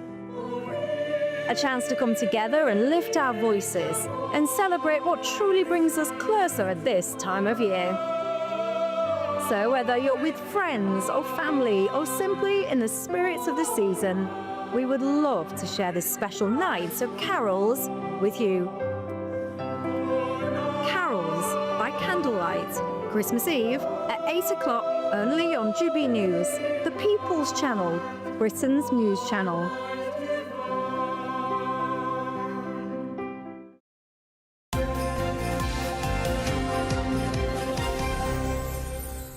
Christmas Eve, 8 p.m. Christmas Day, 7 p.m. Boxing Day, 11 a.m. Our carols by candlelight, and you're very welcome to watch and join in. Did you sing loud, by the way? Did you let rip when you were singing? I'm a very good singer. I've never questioned that you were not, but were you a loud singer? Oh, sounds very comfortable. Yeah. I think, you're very confident. Confident Ellie, performance. did you sing that? Because I hear Ellie sing a lot. You know I love to sing. I'm not particularly good at it, but I do like to. Yeah. And I was sat next to Camilla Tominey, who said, I don't think I'm actually going to sing because I'm not very good. Right. But we set that all to one side and That's we both great. just sang. We had a great time. And lovely carols, I will say. I remember the descant. I remember we used to do the descant. Descant, yes. I can't even remember what. At school. Yeah, no, it's a school. I'm just trying to remember what the carol was. Well, the choir did the descant and they were really good. Was it Hark the Herald Angels Sing? It was, yeah. That was the descant, yeah. They were really good. So you have to watch that. It's going to be a treat. Right, a big treat for Aston Villa, up to third in the Premier League, just 3 points behind Arsenal, all play. Fair result, Same games. Fair result, you fine with that, Manchester United? Aston Villa are a good side, aren't they? Yeah, they're a good side, but, I think we were worthy of a draw, at least, yeah. I mean, I'm more worried about Bruno Fernandes, our best player, and what will actually happen to him. He had to go off, they think, with a hamstring strain. But see, a hamstring, that could be a long time, couldn't it? You just don't know. A little strain, a little tweak, or if it's a tear, we'll have to find out. Or maybe he just wants Christmas off. There's a thing that they used to do, and I've spoken to players about that it was a real thing that they would get themselves a yellow card or get themselves a ban just as you're coming up to Christmas. And it used to happen sometimes. Spend it with the family instead. Exactly. I've spoken to... It's funny, because I remember speaking to Mark Lawrence and some Liverpool players about that, and I said, anything? And he went, no chance, because if you're out the team, then you're out, and then you've got to get your way back in again. But there are some players that think, well, you know what? Get Christmas off.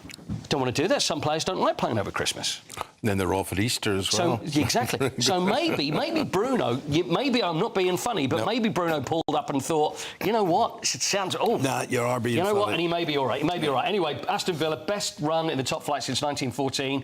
10 wins on the bounce now in all competitions. They're looking very good. So Arsenal looking behind them, Man City 1 point behind, and then you've got Aston Villa who are a couple of points behind. Right, so let's talk about the Ashes and the fallout from the Ashes. Jeff Boycott's having to say.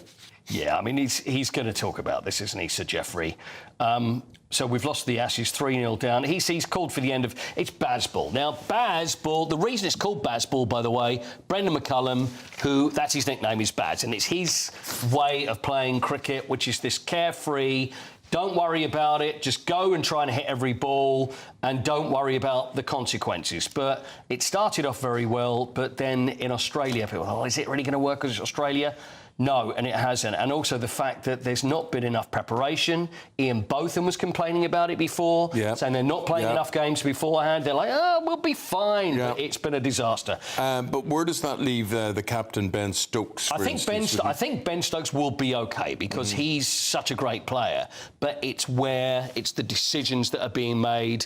So there was a time when you're thinking, well, maybe they're playing a little bit more careful, but it's all too little too late. 3-0 down, 2 to go. 5-0, I wouldn't be at all surprised.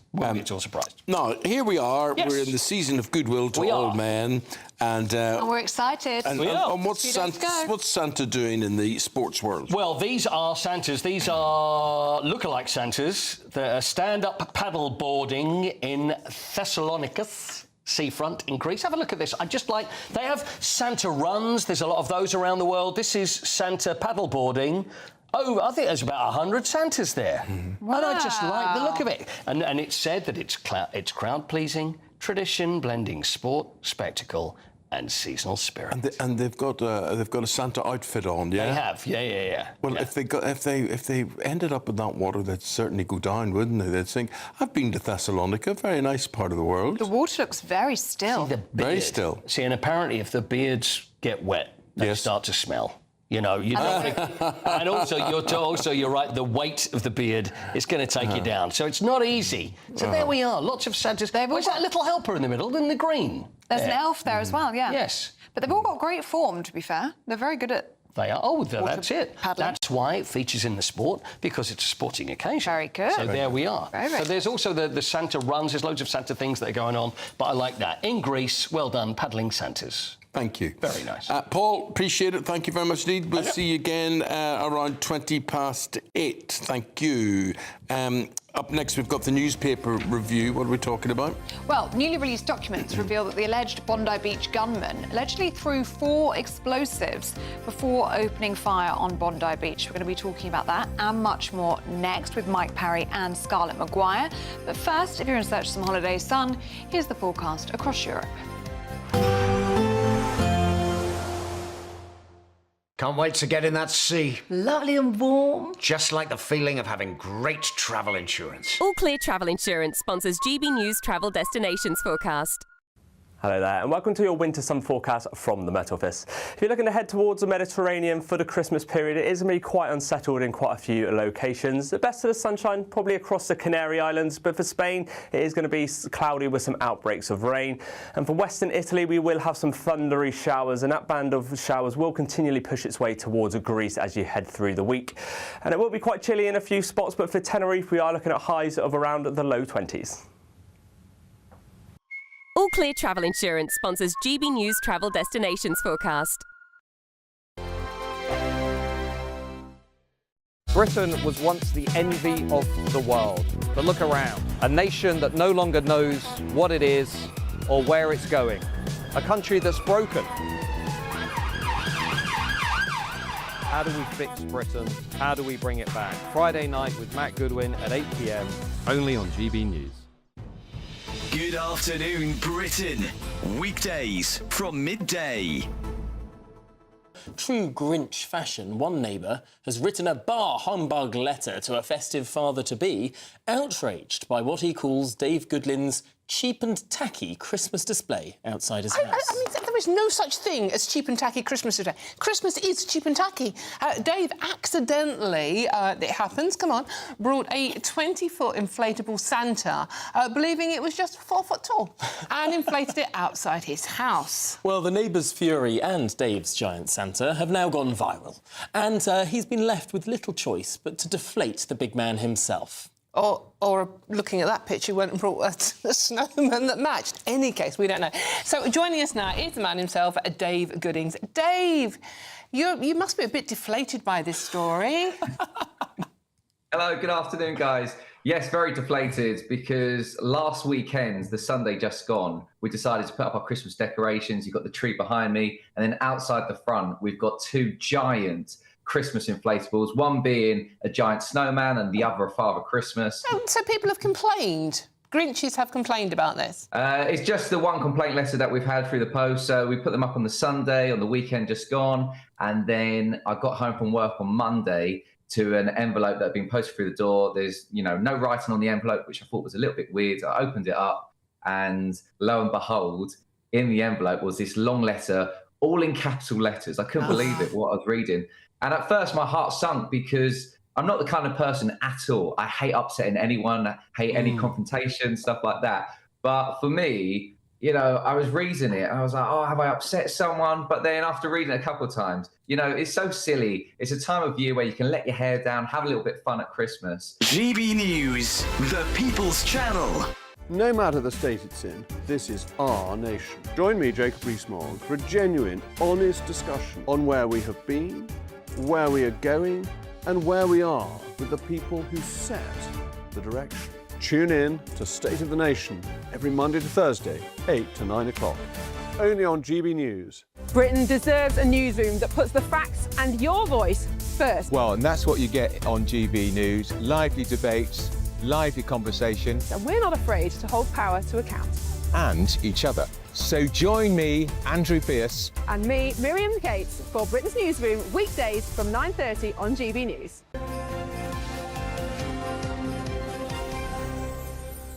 We're delighted to welcome Mike Parry and Scarlett Maguire into the studio to talk about the stories catching their eye this morning. And Mike, we're a week on from the Bondi Beach massacre. Yeah. And the police, what are the revelations the police are coming out with today? Yeah, well, this is a development on it, but it's a much broader story. The latest development is that the gunmen who have been, alleged to have carried out the deadly attack on the festival were actually practising with tennis ball bombs hours even before the shooting atrocity happened. Now, this is a much broader story for me, because yesterday, Anthony Albanese, who is the Australian Prime Minister, went to the one-week commemoration meeting on the beach to pay homage to those who died, and he wasn't just booed, he was roundly turned on by the Australian people. I was embarrassed for him, not really, but I mean, he was roundly attacked by the crews. Now, this to me is an indication of the biggest problem we've got, one of the biggest problems we've got in the world, and that is the mushy West against Islamic terrorism, because Australia, like the United Kingdom, do not even ban an organisation called the Muslim Brotherhood, but the Muslim Brotherhood is banned in Saudi Arabia and Egypt and other Muslim countries because they're so extreme. But they're not banned in soft Western countries in case we upset their governments. And this, to me, is the attitude, and this is the attitude that Anthony Albanese, the Prime Minister of Australia, illustrates all the time. Be soft on those who threaten our very society. And it's got to the Australian people, and it will get to people here, I hope. But where did Albanese come from? I mean, when he popped up after this attack last week, I went, who's he? He's the Prime Minister of Australia. I didn't. I'm just trying to say he had no profile. Well, did you know who he was? Yes, I did. Yes, I did. He has no profile in Britain, but that doesn't mean he's a nobody. Excuse me, it does mean. Sorry, a lot of people do have international profile. Yes, he has no international profile, therefore he's not a player. No, I totally agree, because he's never done anything. I mean, some international statesmen on the left or the right, they speak up on the world stage. You know, the guy who runs Hungary is better known to us than the Prime Minister of Australia because he comes up with policies. But this guy is a milk and water politician, and in Australia, attacks on Jewish people, we now know, because of the atrocity of last week, are even far worse than they are in the United Kingdom. Let's talk Synagogues being attacked all the time. about our leader, Scarlett. Now, the Guardian front page as saying Keir Starmer has no coherent plan for social mobility. I know this is a really important story, actually, because what we've got is a real problem with what we call the NEETs, which is the not in employment, education or training.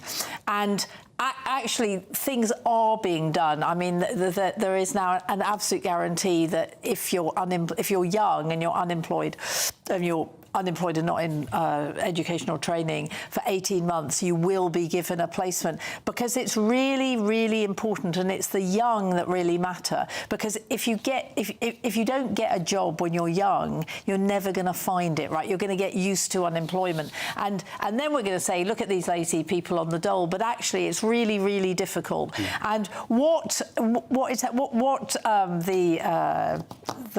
the social the social mobility advisor says is that in key cities like London, like Bristol, like Manchester, real things are being done. But the real problem is out in particularly the northern towns, where they've been promised levelling up using different words by different government after government, and actually we have to do something about it. Well, they're not making it easier, are they, for employers to hire young people? Because they're expensive with national wage, living wage, national insurance. This is not joined-up government thinking. On the one hand, Rachel Reeves, as you quite rightly point out, is putting young people out of work. They don't get jobs in pubs anymore because pubs are closing down. They don't get Saturday jobs anymore because employers can't afford them. Because of all the taxes Rachel Reeves is piling on, and all of a sudden they say, oh, what a pity, all these young people haven't got a job. They haven't got a job because you're destroying the economy. And as for Keir Starmer having no coherent plan for social mobility, in my view, Keir Starmer hasn't got a coherent plan for anything. All he does is bounce from one side to the other, float in the wind, whichever way the wind's blowing, tries to appease people in that lobby group and that lobby group. He hasn't got any coherent policy except to try and keep himself in number 10 Downing Street as long as possible. Right. He's an international human rights lawyer who hasn't got a clue how to run a country. Well, actually, Britain is being quite. I mean, we were in real dire problems, and we are getting better. And we're not getting better. We are getting better. And one by of the what metric do you think we're getting better? Well, I mean, you know, we're slowly getting growth. The interest rates are slowly coming down from what they used to be. Growth is zero. But actually, what matters is what's being done. And I mean, I was being shouted at last night by, you know, what really, really matters is what we do, again, with the young. So, look, we've got nurseries which are expanding. We've got breakfast clubs, which means that kids can go to school having eaten, which is really good, which means mums can go to work. I mean, an awful lot of work is being done for the young, and that's where it really, really matters. Talking about this joined-up thinking, I mean, the biggest key to social mobility is working. And education and working. So how do you incentivise people to work if you are just adding to benefits? You're lifting the two-child benefit cap. Well, no, hold on. The two-child benefit cap has nothing to do with working. The two-child benefit cap, it doesn't. I mean, you're not going to not work to try and get child benefit. The two-child benefit cap is about saying that if you have a third child, that you don't go, well, that's a third child, we're not going to do anything. It's not about working, actually. It's about child poverty. I mean, all the organisations said the best way to lift, 500,000 children out of child poverty is to release the benefit cap. You need to do other things as well. You need to have proper staff for the under fives, because that's when everything matters. When we had Sure Start in the last Labour government, we actually, I mean, not only made children's opportunities better, we kept children out of hospital, we kept them out of jail. Your social mobility, the NEETs that you mentioned earlier in this segment. There is 1 million of them. There's 1 million NEETs, and the reason why we're in catastrophic chaos is that some of these people will never work. They'll go on to benefits at the age of 18, and they'll still be on benefits when they're 65. What kind of a country is that that's getting better? Well, that has been going on for 14 years, right? And what I'm saying is that actually this government is trying to do things about it, and they're promising that no young person will be unemployed for more than 18 months, and they're trying... Like inventing a false job. It doesn't add to the economy, it doesn't add to growth. The government, once again, using welfare benefits to try and pretend there are jobs there aren't. No, it's really... It's about work placement, it's not about inventing jobs. And when Tony Blair got in, we had the New Deal. We had the New Deal for the young, the New Deal for single mothers, New Deal for older people, and you got people into work. And one of the things that you have to do is you have to get these young people and you have to get them ready for work, and it takes a lot of effort. Here's good work, Mike. I want to talk about this. We're at this time of the year whereby records are played on the radio and whatever, and the people that wrote them get royalties.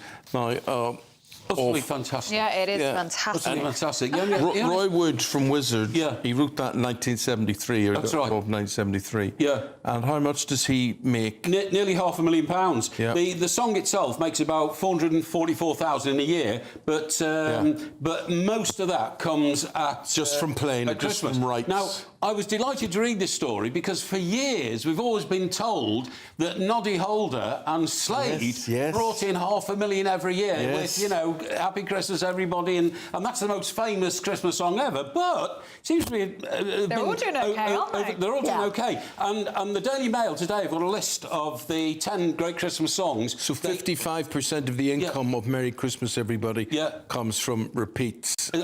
So it's at number 6 and Roy Wood's at number 1. Absolutely, but also, you know, all they have to do in about October is get somebody like Asda or some supermarket chain come and say, can we use your song in our Christmas advert, please?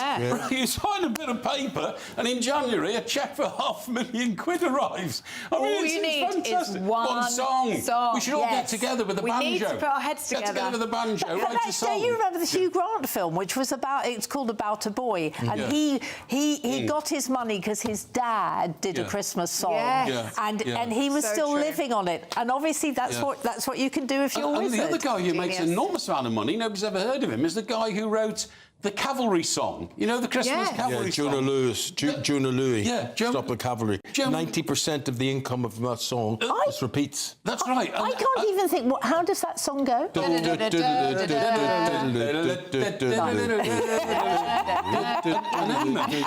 Eamonn, you and That's a good one. Eamonn and I might be old enough to remember. The guy who wrote that only ever wrote one other song, and it was called We're Always in the Kitchens at Parties. You too. Here's weather.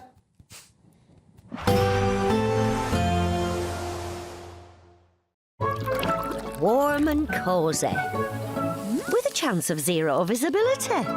Boxed Boilers sponsors the weather on GB News. Good morning and welcome to your GB News weather update from the Met Office. It's going to be a cloudy start to the new week as we head up towards Christmas, but it will be a lot more settled as well. It will stay mild, but as we head up towards the big day, things will start to cool down a little bit. But for the rest of today at least, we still have some rain across northern parts of Scotland and Northern Ireland, and that will slowly start to move its way off towards the north as we head towards the afternoon.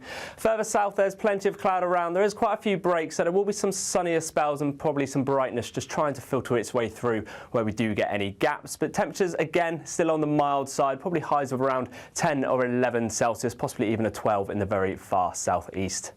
Now, as we go through the overnight period, that cloud is going to stick around. We could even see it thick enough in a few places just to see some hill fog and possibly some outbreaks of some light rain and drizzle, mostly across the southwest and across Wales here, but a few more breaks across Northern Ireland and again across Scotland, where the Grampians do have that thickest clouds. That's where we'll see some more hill fog and some light rain and drizzle as well.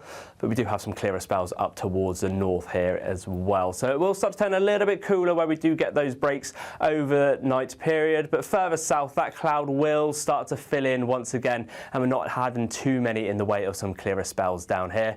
Still some odd light rain and drizzle and maybe a possible few showers across the southwest for the early part of Tuesday morning, but mostly a frost-free night to come. Most temperatures around sort of mid-single figures, lows of around 2 or 3 up towards Scotland where you do see a few more of those breaks. Tuesday is going to be another cloudy day, unfortunately. Not too many breaks here, maybe just a couple across the north and across Scotland, but much more in the way of some cloud across the south, and those showers just continuing across that southwestern coast as well.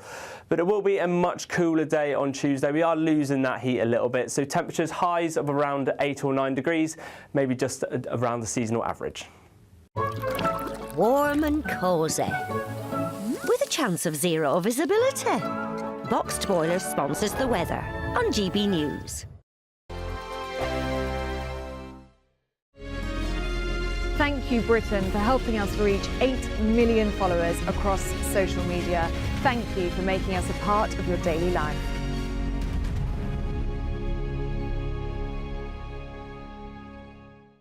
Good morning, this is the latest AI travel news from gbnews.com. Emergency roadworks with temporary traffic lights are causing delays on the A9 at Thatcher. An incident on the A487 in Wales has led to local diversions. The M6 southbound in Cheshire East has one lane closed due to a breakdown. In Cambridgeshire, a collision on the A1M exit at junction 14 has closed all lanes. In Devon, a collision on the A38 eastbound has shut one lane. Kent's M20 westbound exit slip at junction 5 is partially blocked by a broken down vehicle. And on the trains, cross-country services are reduced between Nottingham and Cardiff Central, and no trains are running between Liskeard and Looe, affecting Great Western Railway passengers. For more travel news, go to gbnews.com. A very Merry Christmas to you all from the Aurora Collection Resort in Lapland. We're on an amazing Arctic adventure to celebrate our greatest cash giveaway, a simply stunning £85,000. And this Christmas, we're giving you the chance to win it all. So don't miss out this Christmas. For another chance to win £85,000 cash, text cash to 63225. One entry costs £2.50 plus one standard network rate message, or text bonus to 63225. 5 entries cost £5 plus one standard network rate message. Go to gbnews.com/win. Entries start at £2.50. Call 0903 686 3232. Calls cost £2.50 plus your network access charge, or post your name and number to GB18 PO Box 8690 Derby DE1 9TT. UK only. Entrance must be 18 or over. Lines close at 4 p.m. on the 30th of January. Please check the closing time if listening or watching on demand. Good luck. At GB News, we love to hear from you, our loyal community. So drop us a line at gbnews.com/yoursay. There you can talk to each other and also to the presenters live on air. gbnews.com/yoursay, because GB News is your channel, Britain's news channel. Join me, Nana Akweer, for an informative, interactive news programme with a difference. It's fun. No, you didn't say that, Dave. I'm so surprised. I think there's an element of truth to that. Join me from 3 p.m. every weekend, only on GB News, Britain's news channel. In the GB newsroom, we bring you the news as it happens. With our team of dedicated journalists across the UK. We're ready to keep you up to date with what's happening every half an hour, every single day. Bulletins here on GB News. The People's Channel. Britain's news channel. All too often, people will be sitting at home watching a press conference live, and they'll hear loads of questions being asked, and they'll be thinking, that's not my question. That's not my concern. We don't care whose feathers we ruffle. We ask the questions that you want answering. You're all standing on the street protesting and want to have an open discussion. My name is Patrick Christie's. I do a show for GB News in the UK. Is it possible to talk to you quickly? Journalism in this country has been a cosy world full of groupthink until now. Well, this is the best view ever of Whitehall, looking out across all the tractor drivers of England who've come together to make their point. Hello, so as you can see, I'm here in Westminster as the protest begins. Yes, I'm very much in the thick of it. Look, we're challenging narratives here at GB News, and that's what sets us apart.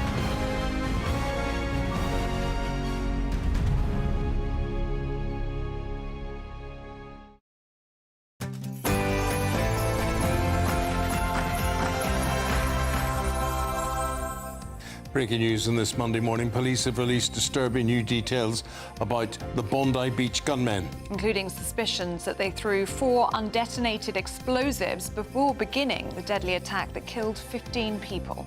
In other news, Labour's new Equalities Watchdog chief lectures the public on migration, launching an attack on anyone who feels migration is a threat to Britain. Resident doctors are returning to work after a 5-day strike ended at 7 o'clock this morning. Animal welfare crackdown. New government proposals are set to target trail hunting and puppy farming. A leading GP is telling us how festive food trends are changing. It's all thanks to weight loss drugs. The Queen guitarist Sir Brian May will debut a never-before-heard Queen track ahead of Christmas, proving nothing will stop him now. And in sport this morning, Aston Villa firmly in the title race now after beating Manchester United with their 10th win on the bounce. In darts, the Iceman Gerwyn Price is knocked out of the World Championship by a Dutch forklift driver. And Sir Jeff Boycott calls for England coach Brendan McCullum's head after Bazball fails badly, losing the Ashes in record time. Hello there. It's going to be a settled start to the week, but join me for all the details as we head up towards Christmas and how the weather's going to pan out for the big day. Hello there, very good morning to you. 1 minute past 8 o'clock on this Monday morning. Thank you for starting your day and your week with us. I'm Eamonn Holmes. I'm Ellie Costello, and this is GB News Breakfast.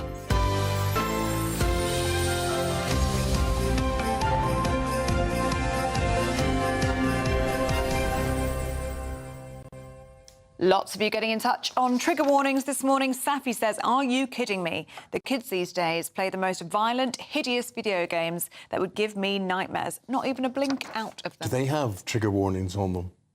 I don't know. Games? Do they? They must do, surely. We don't know. Parents, let us know. Paul, going through festive hits that rack up the royalties, and we're talking about those today. And you and me thought our friend Noddy Holder would be... would be number one on that business. No, he's number 6.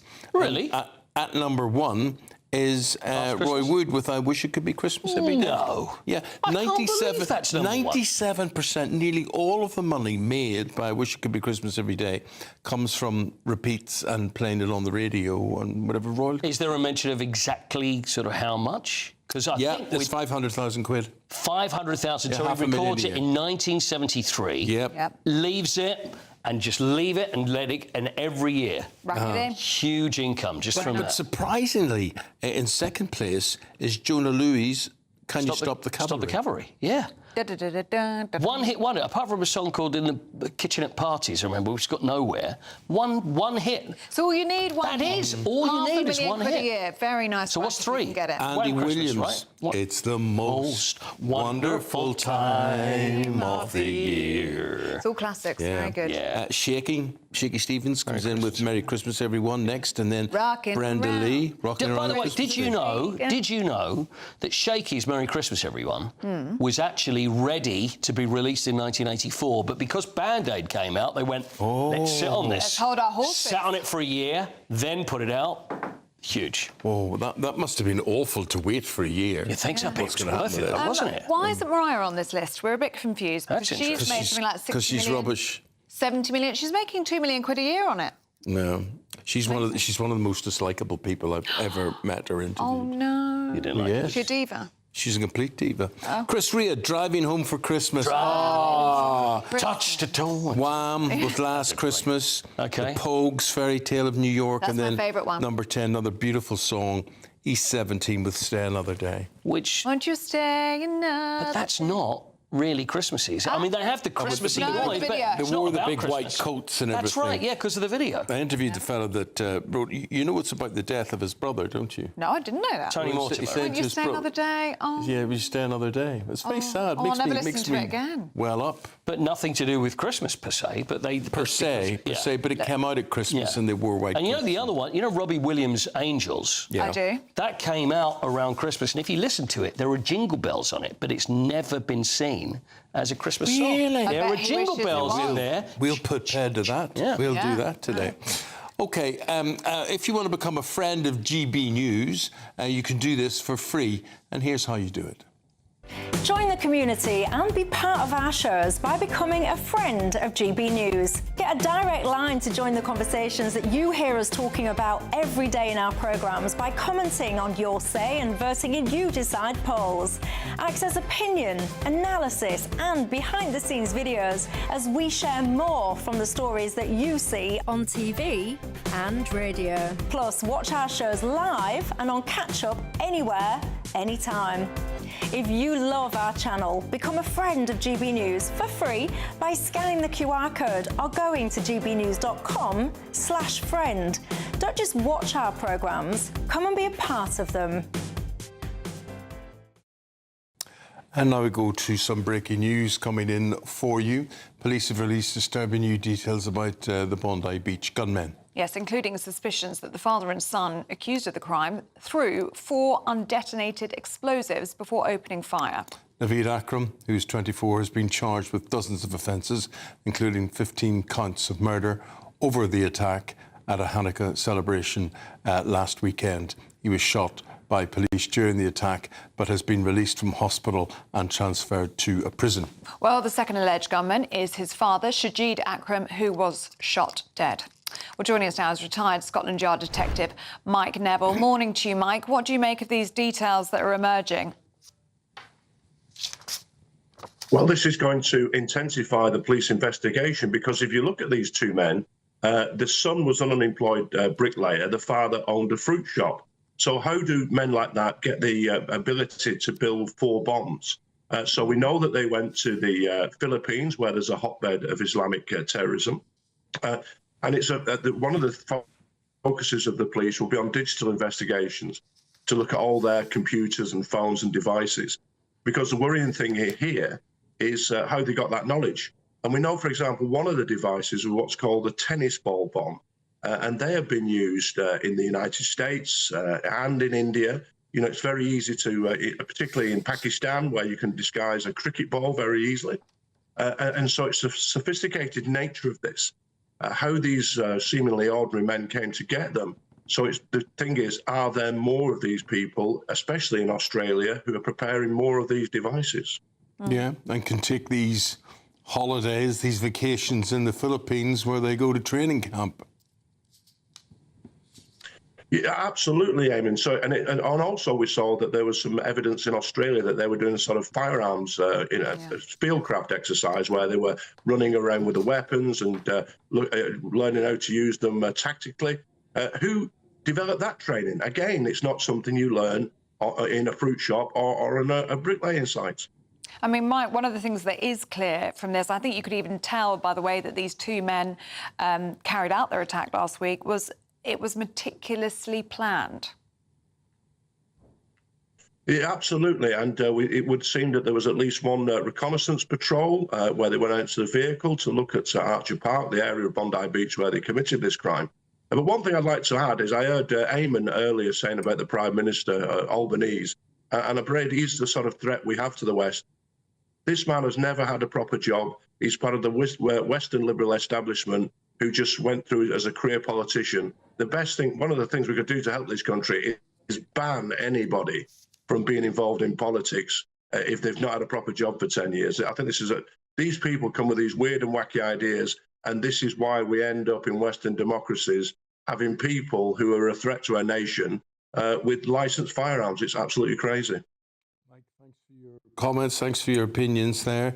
If you agree or disagree with what Mike's had to say, please do have your say and register your opinion. Mike Neville, their former detective. Right, the government is set to ban the festive tradition of trail hunting, and we're going to be talking about that next. It's all part of new animal welfare strategies. Yeah, but before any of that, let's get a check now on the weather, because it's set to be quite a cold week ahead of Christmas. Expect warm spells with the odd rude interruption. Box Boiler sponsors the weather on GB News. Good morning and welcome to your GB News weather update from the Met Office. It's going to be a cloudy start to the new week as we head up towards Christmas, but it will be a lot more settled as well. It will stay mild, but as we head up towards the big day, things will start to cool down a little bit. But for the rest of today, at least, we still have some rain across northern parts of Scotland and Northern Ireland, and that will slowly start to move its way off towards the north as we head towards the afternoon. Further south, there's plenty of cloud around. There is quite a few breaks, so there will be some sunnier spells and probably some brightness just trying to filter its way through where we do get any gaps. But temperatures, again, still on the mild side, probably highs of around 10 or 11 Celsius, possibly even a 12 in the very far southeast. Now, as we go through the overnight period, that cloud is going to stick around. We could even see it thick enough in a few places just to see some hill fog and possibly some outbreaks of some light rain and drizzle, mostly across the southwest and across Wales here, but a few more breaks across Northern Ireland and again across Scotland, where the Grampians do have that thickest clouds. That's where we'll see some more hill fog and some light rain and drizzle as well. But we do have some clearer spells up towards the north here as well. So it will start to turn a little bit cooler where we do get those breaks overnight period, but further south that cloud will start to fill in once again, and we're not having too many in the way of some clearer spells down here. Still some odd light rain and drizzle and maybe a possible few showers across the southwest for the early part of Tuesday morning, but mostly a frost-free night to come. Most temperatures around sort of mid-single figures, lows of around 2 or 3 up towards Scotland where you do see a few more of those breaks. Tuesday is going to be another cloudy day, unfortunately. Not too many breaks here, maybe just a couple across the north and across Scotland, but much more in the way of some cloud across the south, and those showers just continuing across that southwestern coast as well. But it will be a much cooler day on Tuesday. We are losing that heat a little bit, so temperatures highs of around 8 or 9 degrees, maybe just around the seasonal average. Expect warm spells with the odd rude interruption. Box Boiler sponsors the weather on GB News. Now we're going to get a little bit festive for you. Our lovely friend Hayley Sparks has got all Christmassy, and she's been on a magical trip to Lapland with all the details on the Great British Giveaway. This Christmas, we're giving you the chance to win our biggest cash prize of the year. An incredible £85,000 in tax-free cash could be yours. Cash to make your new year the best yet. And we've come to the fabulously festive Aurora Collection Resort here in Lapland to celebrate. Imagine what next year could look like for you with a whopping £85,000 in the bank. You could find yourself on the adventure of a lifetime or just safe in the knowledge that next year is on us. £85,000 of tax-free cash really could be yours. Go on, give it a go, and Merry Christmas! For another chance to win £85,000 cash, text cash to 63225. One entry costs £2.50 plus one standard network rate message. Or text bonus to 63225. 5 entries cost £5 plus one standard network rate message. Go to gbnews.com/win. Entry start at £2.50. Call 0903 686 3232. Calls cost £2.50 plus your network access charge. Or post your name and number to GB18 PO Box 8690 Derby DE1 9TT. UK only. Entrance must be 18 or over. Lines close at 4 p.m. on the 30th of January. The winner may be contacted live on GB News, week commencing the 9th of February 2026. Please check the closing time if listening or watching on demand. Good luck.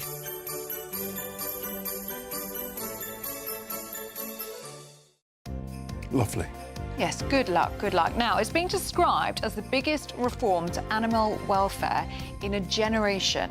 The government has announced a new animal welfare strategy, including a ban on trail hunting. Yeah, and cages that they put chickens in or pigs in, you know, how small these should be, how big they should be, really. We're going to be finding out more about all of this next. I'm in Kimblewick Hunt Kennels. Behind me you can see about 70 foxhounds, and we're going to be chatting about the trail hunting ban.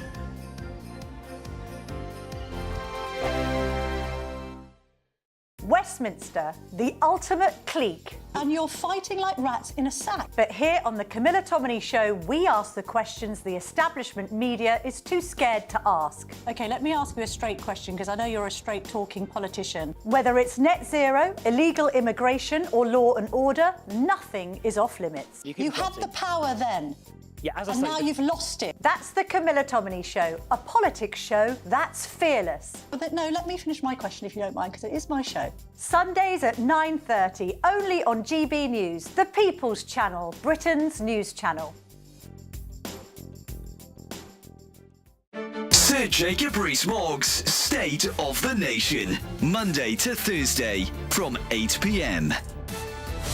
What I've discovered is that a comet that was observed by the Chinese in 5 BC, I put together the information from their observation to come up with an orbit that would take this particular comet very, very close to the Earth. And as it passed the Earth, probably about the distance to the moon, a position on the rotating Earth would have seen that comet pause for a period of hours over a location. We have the same thing now with the geosynchronous satellite. If you stand at the equator, there are geosynchronous satellites that stay over your head 24/7.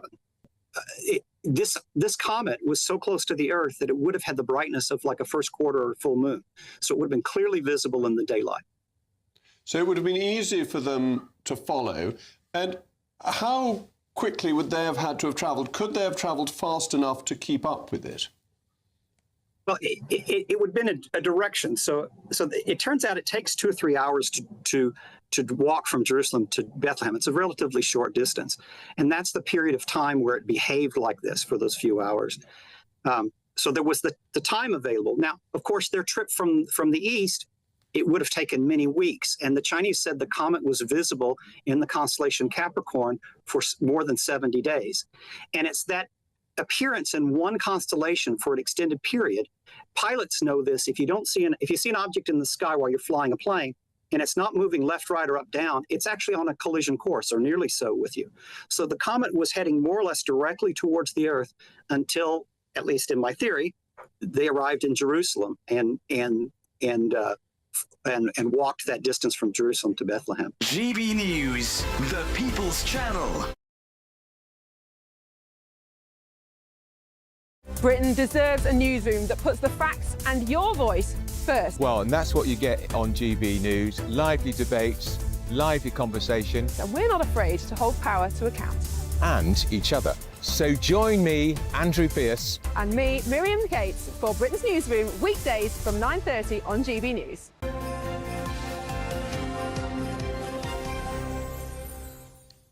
Welcome back to Breakfast. Now, the government is set to ban the festive tradition of trail hunting as part of its new animal welfare strategy. Well, under this plan, puppy farming would also be stopped, as well as a ban on caged livestock like chickens and pigs. Well, let's get some details now with GB News reporter Isabel Fekulak, who's with us this morning. Morning to you, Isabel. Good morning. I'm here in rural Buckinghamshire in a Kimblewick Hunt Kennels. Behind me there are about 70 hounds working here, and this place has been going since with hunts dating back to the 1700s, so a long-standing tradition here. I'm joined by Tim Bonner, the Chief Exec of Countryside Alliance. What does this tradition of trail hunting mean to you and to people here? Well, hunts like the Kimberwick and these hounds are central to so many rural communities. This is an activity which brings people together. It has for hundreds of years, and especially in a countryside where people are increasingly isolated, it's a really, really important hub for people across the country. And with the ban, what will the impact be on jobs and livelihood, and also to all these dogs that you house here? Well, there's over 200 hunts in the country. This one, for instance, has been 3-4 people whose full-time jobs and their homes are based around the hunt, so losing that would be devastating. The hounds we will find a future for, and the hunting community is absolutely determined that whatever the government throws at it, whatever Parliament tries to do, we will find a future for hunts, we'll find a future for staff, and we'll find a future for hounds. But this is going to be a tough fight. And what would you say to people who think that trail hunting is just fox hunting under another name? Look, the law, as it stands at the moment, is really clear. If you chase a wild mammal with your dogs, you commit an offence. And hundreds of people have been convicted of that, most of them not to do with organised hunts like this, but the law clearly works. And the question isn't really for us, it's for the government. Why do they think that an issue which the Labour Party said was settled 20 years ago is something they feel they now have to legislate on again? Are we really going to spend years and hundreds more hours in Parliament debating an issue which is settled? And frankly, the government looks as though it's far more interested in the politics of this than it is in the practicalities of what hounds are doing when they're hunting. And this has come just in time for Christmas, this news. And of course, the Boxing Day hunt is a tradition that goes back centuries as well. So what do you think the mood will be this Boxing Day?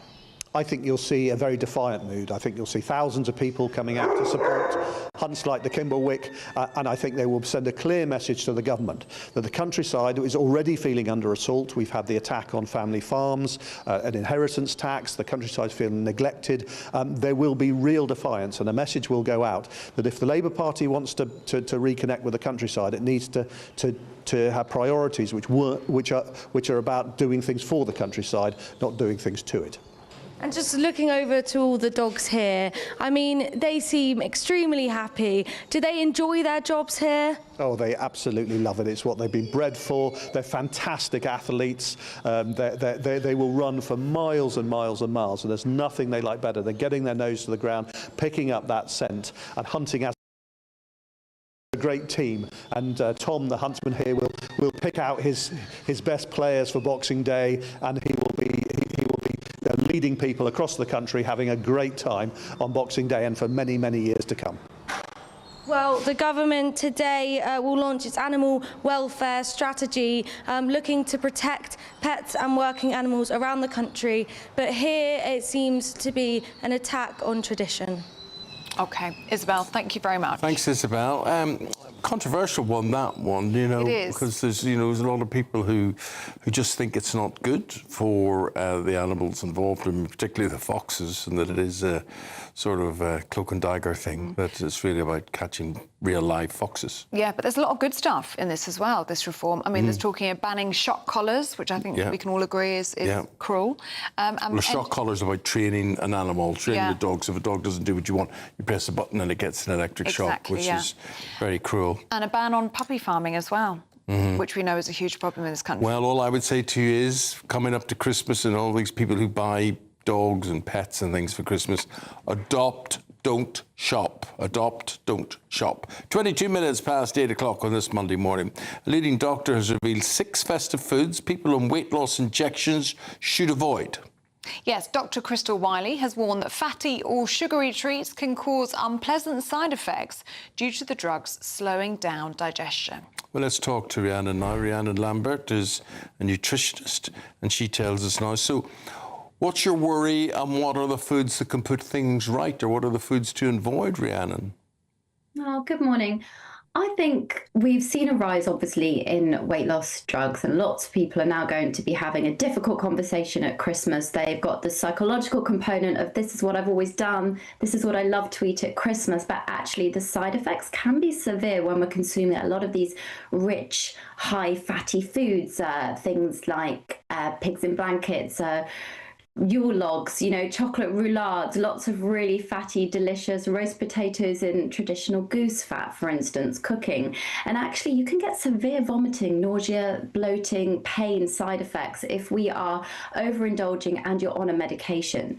Whereas actually, I think the advice that I would probably give if you're on weight loss drugs or not, that you can enjoy everything in moderation and small amounts applies here, but it's how we regulate ourselves over Christmas that's a really interesting and nuanced conversation, because no one wants to be bar humbug at Christmas, do they? Everyone's got the foods they really want to enjoy, but when you're on a medication, it changes the game completely. How many people are on this medication, Rhiannon? I mean, if you were to put a rough figure on it around the country, 66 million people live in the country, how many would be on this sort of medication? We don't have an exact figure yet. And what's really interesting, Eamonn, is that over the course of the year, we're going to be moving from injections to pills as well, and medications becoming free. And I think the numbers are going to be soaring, and they're life-changing. We know that this medication is now being researched for other areas as well as weight loss. We're looking at cancer interventions and all sorts of amazing medical discoveries. But at a time of year where we're looking at nutrition on a whole and how much food we want to enjoy, it's a day off, right? I think most people, I would say to my clients, don't worry about it on Christmas Day, but actually we do need to urge an air of caution that it's still going to impact your health if you eat in a certain indulgent way and you are taking a hormone essentially that prevents your stomach from emptying food at a quick rate. So it slows the absorption in your stomach. It's impacting your liver and the job that your liver does. And we can't eat in the same way. Yeah. Well, I was going to say Christmas could look quite different this year, couldn't it, Rhiannon, in terms of our eating habits? Because if you've got so many people on weight loss jabs, usually, well, when I'm serving up people Christmas dinner, I pile up the plates really high. But actually, it might be better this year just to let everybody serve themselves exactly what they'd like. And then perhaps there won't be the grazing that we've seen before, you know, with the selection boxes out and the cheese and the crackers and things like that. I think it could go either way. I would like to think that it really does teach an air of you do look after yourself and you know what you like, but there is the big psychological component here. There is the compulsion of what we've always done versus how our body has suddenly changed, and learning how to adapt to our habits. How do we suddenly change that habit to reach for the snack box? Sometimes the medication is very effective and people won't have any appetite at all. So in fact, their usual Christmas dinner might be a time that used to be really jubilant for them, and now sadly they won't be feeling that joy from food this year. You've got lots of people saying, oh, just steam your potatoes instead of cook them in fat, but then the taste is obviously completely different, and others that want just one roast potato that's cooked in goose fat and others that will have lots. So it's how you individually can adapt. But Rhiannon, how do you adapt? I mean, this is your job, this is your business. You know, come Christmas Day, would your Christmas look completely different than most people's? So my Christmas Day, I'd say, would probably look surprisingly like most people's Christmas Day, even as a nutritionist. You know, I'm a mother, I've got 2 children. I've also got family members who are interestingly on weight loss injections. So I think I'm catering for lots of different varieties of eaters myself. I have traditional spuds. I've got the whole layout. I do have a nut roast, and I go for leaner meats if I'm serving meat for people. So instead of a fattier meat, I would go for the traditional leaner turkey type. So I'm plant-based myself, but I cater for lots of different people, and I make sure I've got all that chocolate in my house, believe me. And everything in moderation. Rhiannon, that's the rule of thumb. Good talking to you. Thank you, and a happy Christmas to you. Yeah, Merry Christmas, Rhiannon. Thank you. Lovely. Very nice. Well, next was Villa against Manchester United yesterday. Nothing positive really to talk about that, except Villa have gone third in the league. Could be a really good time for them because they're only 3 points behind Arsenal, the leaders. Paul Coyte, give you the whole story next.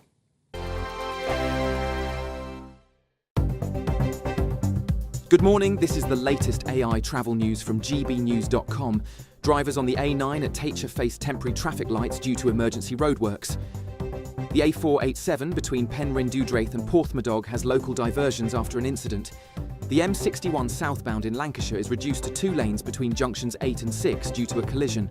The Cambridgeshire A1M exit slip at junction 14 is closed because of a collision. Surrey's M3 eastbound is down to 3 lanes between junctions 3 and 2 due to a broken down vehicle. And on the trains, Cross Country has fewer services between Nottingham and Cardiff Central, with added disruption between Penzance and St Erth. For more travel news, go to gbnews.com.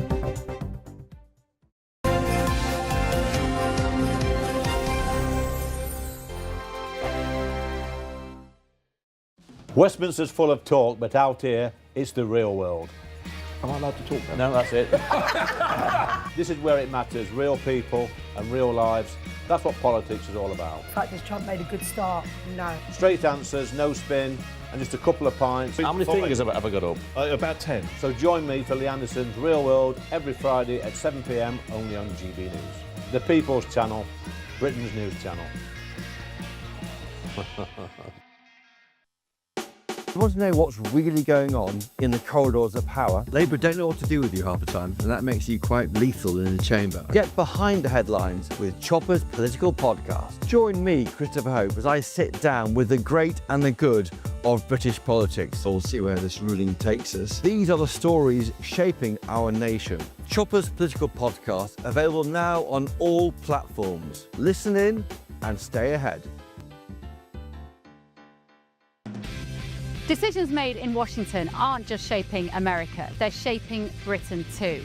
From migration to global security, from crime to health. Whatever happens in the White House today will be felt in your town or city tomorrow. That's why The Late Show is live from Washington, D.C. Cutting through the politics to show you what it all means for Britain. The Late Show live every night at midnight. Only on GB News, Britain's news channel. Bold. They are under no illusion. Ray, are you a human trafficker? Boundless. I've had enough of the nonsense, and I'm not afraid to say it. Don't get this on the BBC. Every weeknight, I tear through the headlines. The smell of gasoline. Should we be worried about it? From Westminster madness to cultural war chaos. What I'm going to do now is they are throwing things out the car as we speak. Get ready, Britain. Here we go. Patrick Christie tonight, weeknights from 9 p.m, only on GB News, Britain's news channel. At GB News, we love to hear from you, our loyal community. So drop us a line at gbnews.com/yoursay. There you can talk to each other and also to the presenters live on air. gbnews.com/yoursay, because GB News is your channel, Britain's news channel. Join me, Nana Okoye, for an informative, interactive news programme with a difference. It's fun. No, he didn't say that, though. I'm so surprised. I think there's an element of truth to that. Join me from 3 p.m. every weekend, only on GB News, Britain's news channel. In the GB Newsroom, we bring you the news as it happens. With our team of dedicated journalists across the UK, We're ready to keep you up to date with what's happening every half an hour, every single day. Bulletins here on GB News, the People's Channel, Britain's news channel.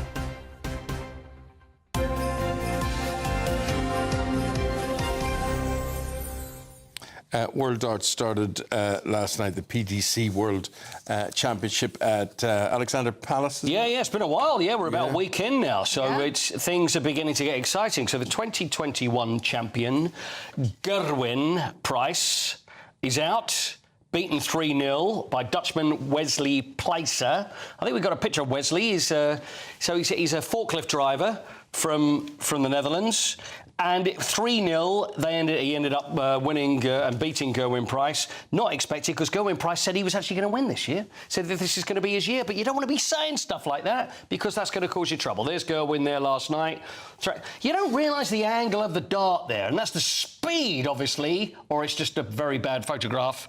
And there's Gerwyn looking happy, but it didn't go very well for him. So 3-0 was the final score. There he is. There's Wesley. It looks a bit exasperated there, but an amazing win for him last night. So Luke Littler, the world #1, straight sets victory over David Davis. Joe Cullen was knocked out by Austrian Mensa Sulovic, but there was a bit of argy-bargy that went on there. Oh, no. Concerning what? Well, he said he was a cheat. It was that Cullen called Sulovic a cheat. There's Sulovic there. See, he was giving it the real big one. And the thing is, he didn't shake hands straight after the match either, which also really cheesed Joe Cullen off. But the reason he said he was a cheat is because he plays so slowly. And he says it's not done. But surely I can't see what the problem is there. Is that cheating? It's not really cheating, though, is it? It's not really cheating. Well, you play slowly behind somebody playing golf, and you'll think you'd be very annoyed. It gets on your nerves, doesn't it? But you wouldn't say it's cheat. It's probably trying to put he's trying to put him off. So he's got Luke Littler next. So how Luke Littler's going to deal with that, I don't know, but I'm sure he'll be fine. And Paul Lim, I know we've got a picture of Paul Lim. Paul Lim has set a record after his first round win over Sweden's Jeffrey de Graaf. There's Paul Lim there. Now, he is the oldest player. This takes us quite nicely into the birthdays. How old do you think Paul Lim is? First, oldest player to reach the second round. He's playing Luke Humphries in the next round. 71. He looks 60. 71 is correct. He is 71. And I was trying to work it out. So, therefore, technically, he could work out to be Luke Littler's great-grandfather. Yeah. I guess that would work out, wouldn't it? Can we add that to my birthday score, please? Yes, you know what? Yes, you can. So I've started off well. That was a really good guess. Very good. Should we play birthdays? Yeah. Do you want to have a go? Yeah. OK, so... Now I'm on a run. Oh. You know what? I tell you who that is, but I wouldn't even recognise him. That's Ray Fiennes. Is it? Yeah, it's a very bizarre picture of Ray Fiennes. Oh, maybe You're is sure the it's sun Ray shining Fiennes? I don't think that's a great... Makes him look a lot older than he is, It I would makes him say. look dead, actually. He looks I'm very ever so washed. sorry, but, you know, He looks there very we washed are. out, very washed Anyway, very washed out, Rafe. But how old do you reckon Rafe is? Rafe- He doesn't look very happy there, Rafe, does he? There's not a good picture of Rafe. Rafe is 74. 74 for Ray Fiennes. I'd say similar age to me. Say be about... Go for 65. 63. Mm-hmm. 63. Oh, sorry, Rafe. Very good. Right, OK, we've got some sporting ones. That's Emma Finucane. Now, do you remember we spoke about Emma Finucane, the cyclist, Olympic gold medalist? So she's in her prime, she's young, she's a fantastic cyclist. So give me a guess on what sort of age are you? 27. 27? 22. 23. OK, these are just warm-ups. Let's go with another one. Let's see how we get on with the next one. OK. Right, that is Gary Anderson. So how old is Gary Anderson? What sport does Gary Gary Anderson is a former world dart champion. Oh, right. So how old do you think Gary Anderson? 50. 50? 65. 55. Oh, by the way, Noel Evans. Have we got the Noel picture? Noel. OK, Noel Evans. How old is Noel Evans today? Noel Edmonds is amazing. I watched that series he did from New Zealand, and I really thought to myself, he looks really well fit as a fiddle. He does look good, though, doesn't he? Do you know why he looks so good? He's got a massive head of hair. It's a great head. It's unbelievable, isn't it? Yeah, He's always really had that thick head of huge hair. Yeah. And a beard to go with it. He's quite old, but he looks really well. He doesn't carry any extra weight or anything. 75? 75's good, yeah. 77. Is the right answer. Very good. God, I'm on fire. Noel today. Evans is 77 today. Very good. Very good. nice. Good. And you never ever saw an episode of Swap Shop in your life. No. And there we are, 77. What do I get as my prize? I feel like I should have a festive treat today. Well, you know what you can do? You can take one of the baubles off the tree and take it home. Oh, don't let the bosses hear you say that. No, you can't take a bauble off the tree. Maybe you can bring in a selection box or something. Just take a bauble. Nobody will know. Round the back. That's where I took mine. OK. Thank you. Thanks, Goity. See you tomorrow. This is your weather picture. No, it's not your weather picture. We're doing the newspapers next year. We're doing Mike Parry and Scarlett Maguire, and they are really, really good. They've been on fire this morning. Back with them right after this.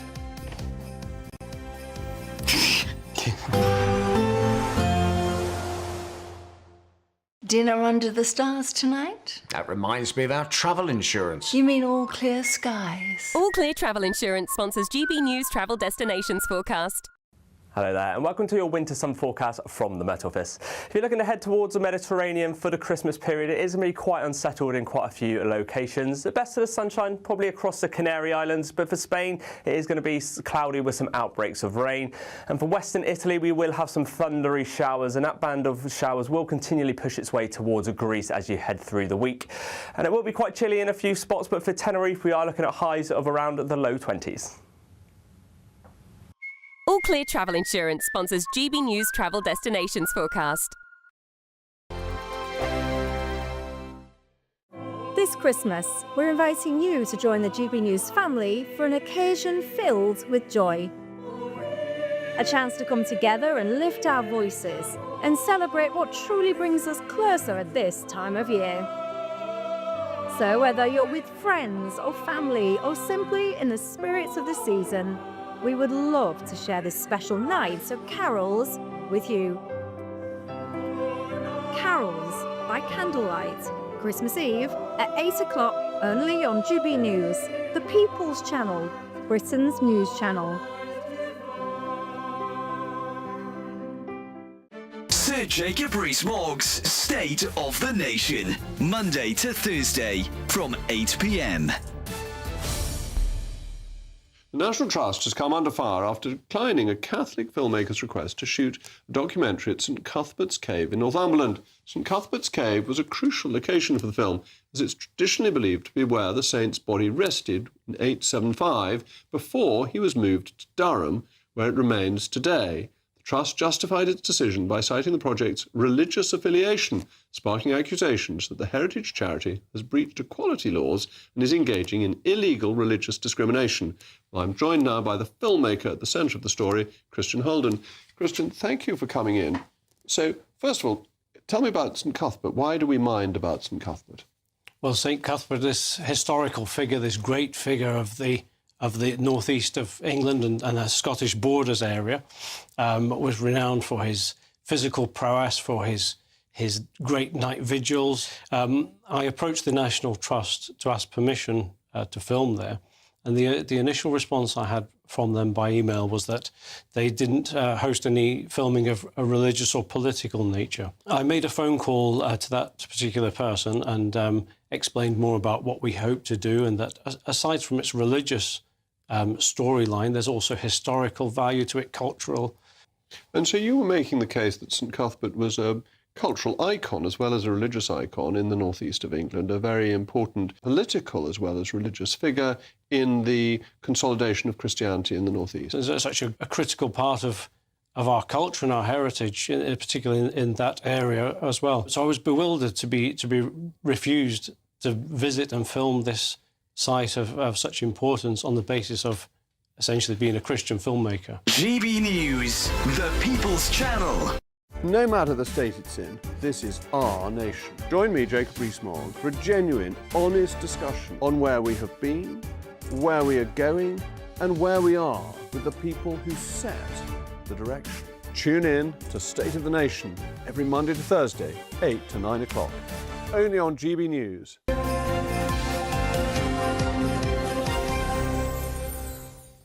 We're back going through the papers with Mike Parry and Scarlett Maguire. Morning, you two. Morning. What have you got to start with, Mike? Well, pubs are a big passion of mine. And Eamonn, I think you started your working career in pubs, didn't you? Absolutely, my friend. I thought I'd end my working career in a pub. Yeah, exactly. Well, I'll certainly end my days in a pub. If I go belly up in a pub, it'll be a complete life. Anyway, the point of the story is 200 pubs have now joined the Labour MP ban. This started, of course, with Rachel Reeves, the Chancellor, who I believe is very badly mishandling the economy, and the landlord of her local pub, the one in her constituency in Leeds, said, "You are no longer welcome, don't come here, you're driving the industry to bankruptcy." The hospitality industry, the main bane of which is public houses, are fighting for their lives. So he said, "You don't come in." Well, I'm delighted to say 200 other pubs around the country have joined a campaign to ban MPs. Now, I would extend it... She's been banned from her local? She's been banned from a local in Leeds. Yeah. I would extend it, not just to Labour MPs, but all MPs. Yeah. I think all MPs are hopeless in defending the pub. And do you know why? Because these MPs stay in the Commons, House of Commons bars till 1 o'clock in the morning, getting lashed up on, guess what? Subsidised drink. Yeah. Drink paid for by the taxpayer. Right. So I say more and more landlords ban all MPs. Okay, so can we start by saying the one pub that is not going to ban somebody is Keir Starmer's local, which he's been going to for years and years and still goes to. A shout out for the Pineapple in Kentish Town. Yeah. And so actually... North London Champagne Socialist, full of that well, I don't know if you've been to the Pineapple. It's barely a Champagne Socialist pub. I mean, it's pretty... anyway, not a place I would go to, but Keir loves it. I think it's a real shame. I was listening to a former Tory MP actually talking about this, who said what the pubs should be doing, and certainly Rachel should be doing, is inviting her in and saying, look, this is what you're doing. Is that actually it's talk. Scarlett, they're saying this. I mean, I was reading a thread on X last night from a landlady who was saying usually this would be the time of year for her and her business. There'd be the weekend before Christmas. The weekend before Christmas. Absolutely. She had to step out of her pub last night to cry. Yeah. Things are so difficult. Yeah, you see in every aspect of what a pub's all about. For instance, I now have to wait 7 or 8 minutes at my local to get served. The reason is they can't afford to employ as many barmen and barmaids as they used to, because staff costs are now so high, and the few people in there are all being served by one person behind the bar. The atmosphere of the pub has changed. People are no longer full of jollity for 2 reasons. Firstly, there's not enough of them, and secondly, they can't buy as many drinks because they're so blinking expensive, you know? So would they turn that policy around? Do you think they would do something to... I mean, it's like also politicians have nothing in common with farmers. I'm sorry, it's pathetic to watch it, you know, they're going on. We understand the farming community. They don't care. There's no votes in it. Will they turn the farming policy around? Nope. Will they turn the pub policy around? Well, I mean, they say that they are putting money into hospitality. They know that they know that hospitality really matters as an entry-level job. I mean, I have to say, when my daughter left university, she worked in a gastropub for 4 years and started at All Bar One before she got a not what a proper job, but a job that she found much easier and much better paid. And so I think that they have really important, and I do think that Labour understands that I have to argue there. I'm sorry to interject. They don't understand. Mike, they do. If they understood, they'd do something about it. No, well, they are doing something about it. What are they doing about it? They're putting money into hospitality. How? I mean, they're looking at rates. They're putting money into... Business rates are going up in March. They're going up for every business on the high street, they are looking, pubs. and I do think that I mean, I think you're absolutely right. I think there needs to be a very serious conversation between hospitality and, I've forgotten her name, but the woman who runs Hospitality UK, Kate is really good, and she does. And unlike you, she doesn't shout. I don't shout. No, that's the voice he has. That's just his voice. And he's passionate. Mike, let's shout about shoplifters, right? Because you can go into a shop and you can steal whatever you want, and it appears nothing happens to you. Well, nothing happens because there's no policemen on the streets. If you know you can walk into the co-op, sweep a load of stuff off the shelf into a bag and walk out, and there's nobody there to apprehend you or stop you because the safety officer, the guards, the security in the shop have been told not to apprehend shoplifters in case they assault you. So there's no deterrent for shoplifting in this country. Shoplifting has, in effect, become decriminalised in this country. It's a scandal. There's a shoplifting case every second in this country. Can you believe that? And the police are doing nothing about it. Put policemen back on the streets and you would stop people running out of shops with stolen goods. Of course police should be put back on the streets, and that's not the only reason, but also a lot of shops. My local Sainsbury's has somebody most of the time on the door who is absolutely a security guy, and I think and he's a deterrent actually. But, well, I know because the one time he wasn't there, I watched a woman do exactly what you said, just put all these bags and just walk out, and I was so shocked I didn't do anything. But I've never seen it when you have somebody on the door, right? I mean that's what he's there for. He's to stop you. Benefit Street shoplifting because it puts the prices of everything up for us. Your security guard has got to be paid a salary, OK? I know. And I'm not sticking up for shoplifters. I'm saying we should missing on the shelves mean that the Sainsbury's or the other supermarkets have got to get their money back from somewhere, so they put up the price of all the other goods. I mean, it's a scandal. Mike, can we talk about this animal welfare that's coming in today? Biggest reform to animal welfare in a generation. But it's controversial, isn't it, because of this trail hunting? Tell us more. It's nothing to do with animal welfare. It's another spiteful attack from the far left, from the backbench Labour MPs, to say, let's go after the countryside again. Let's go after people who we think have got a bit of money. They think because people get onto a horse with a scarlet jacket on that they're the landed gentry and they're rich, and they're not. And by the way, it's a big industry, you know, the countryside. Big industry, packs of dogs all over the place, people are employed to keep it going, and there's nothing wrong with trail hunting. Trail hunting means that the scent of a fox is dragged miles across the country and the horses run after it. How can that possibly be injurious to animal welfare? Because we know, and actually the guy on television said it, although his hunt never did it, we know that some people pretend they're doing trail hunting and actually they're going after foxes. And it's a smokescreen. And that's what it's about. Very rare. No, it's not actually very rare. You just said the guy who was the spokesman said it's never happened in his hunt. No, so where does his it happen? hunt doesn't. He admitted that hundreds of people have been convicted for it.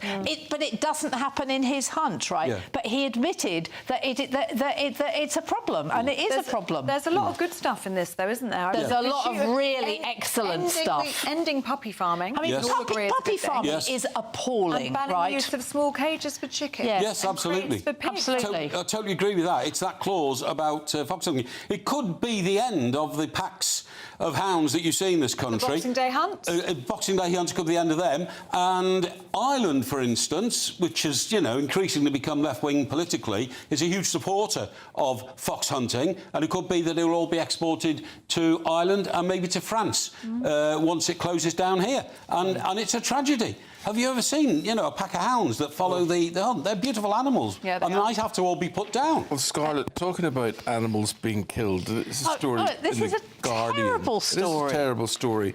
And it's about animal carcasses being found dumped in various places in the New Forest.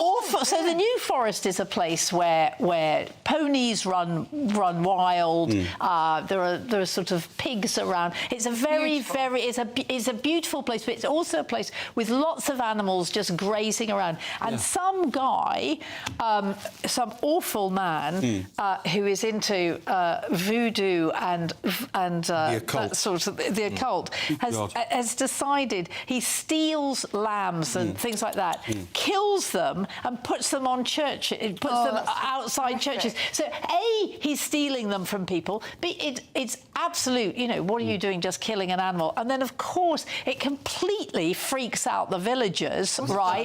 Because it's just horrible. And it is a really... And it was going on for a year. Finally, they've got him. And he's going to be done, and it'll be very interesting what happens on that. But it's... I mean, you just thought... I mean, I was brought up near the New Forest, and it is such a lovely, friendly place. The only thing wrong with the New Forest is there's no trees in it. Because I drive... You're right. It's Lots true. of horses. I drive down to the south coast and I go over through the New Forest. You look left and right, there's no trees. Well, no, but that's the A35. Yeah. If you go off the A35, you do come across forests. There's lots of lovely little horses in Burley. There's a place called Burley where little miniature horses wander around. You're sitting outside having a pint at the pub, and it comes up and nuzzles your beer. It's a beautiful place. No, it's great. And that's why this is so appalling. Scarlett, will you be arguing over your Christmas dinner? Well, I hope not. I always try not to. No, what you lefties do. You always do. Labour voters are most likely to argue about politics. I know. Well, my son and I, who do argue a lot, because he does think I'm sort of... Mike would be surprised about this, quite right-wing. So you can understand. But actually, Your son thinks you're right-wing? Yes. Gosh. Absolutely.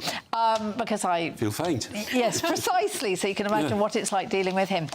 Love him as I do. No, I mean, we'll have a big family dinner, and I try very, very hard not to, and actually to have arguments with my relatives, because I think it's more important to love them. So do you just avoid politics and religion? No, because my brothers talk politics. Religion doesn't matter. I mean, I have a practicing Catholic sister-in-law who puts up with all of us atheists really nicely. And actually, I did send my daughter to a Christmas Eve midnight mass with her children, because I just thought it was really important that my daughter actually understood about religion, which which he doesn't get enough of from me. Just finally, could we finish on the Beckhams? And yes. If sad. anybody understands, Oh. it's in all the newspapers. And Brooklyn Beckham, the son, has blocked his parents on Instagram. Yeah. Why is that, Mike? Well, this is an absolute tragedy.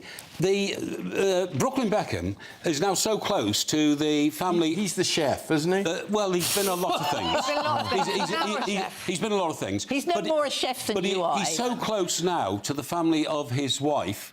Nicola Peltz. Nicola Peltz Beckham, thank you. He's known as the hostage to the rest of the Beckham family. Can you think of any other young man in the world who would find it difficult to be the son of David Beckham and who didn't want to be the son of David and Victoria Beckham? Can you imagine that? I mean, the other family are very wealthy. The father, I think, was the inventor and owner of Wendy's, the hamburger chain, Right. So they're massively wealthy and they have a massive estate in Miami. They have a massive boat. They are thoroughly, thoroughly rich, and Brooklyn Beckham seems to have been absorbed into the family at the expense of the Beckham family. They say it all started at the wedding, and it was all to do with whether Victoria was going to make the dress for her future daughter-in-law. And at the reception, apparently, somebody made a comment and said, the most beautiful woman in the room at this reception is Victoria, and not the bride. And that apparently caused a huge row. Well, more than rows, it led the bride and the groom to be in tears. Yes. At the insult. Well, they're still crying, obviously. I know, but actually, the same thing's happening over here with Gordon Ramsay. Well, that's another tragedy. Awful. Well, awful. that's another story for another day when you both come back again. Could I just wish you too. both compliments of the season, and I'll see you again before Christmas. And may I return them in Thank full. you very much. Thank you very much, Scarlett. Thank you. Thanks, you too. Now let's just get a check on the weather with Liam, because I think it's going to be quite frosty out there.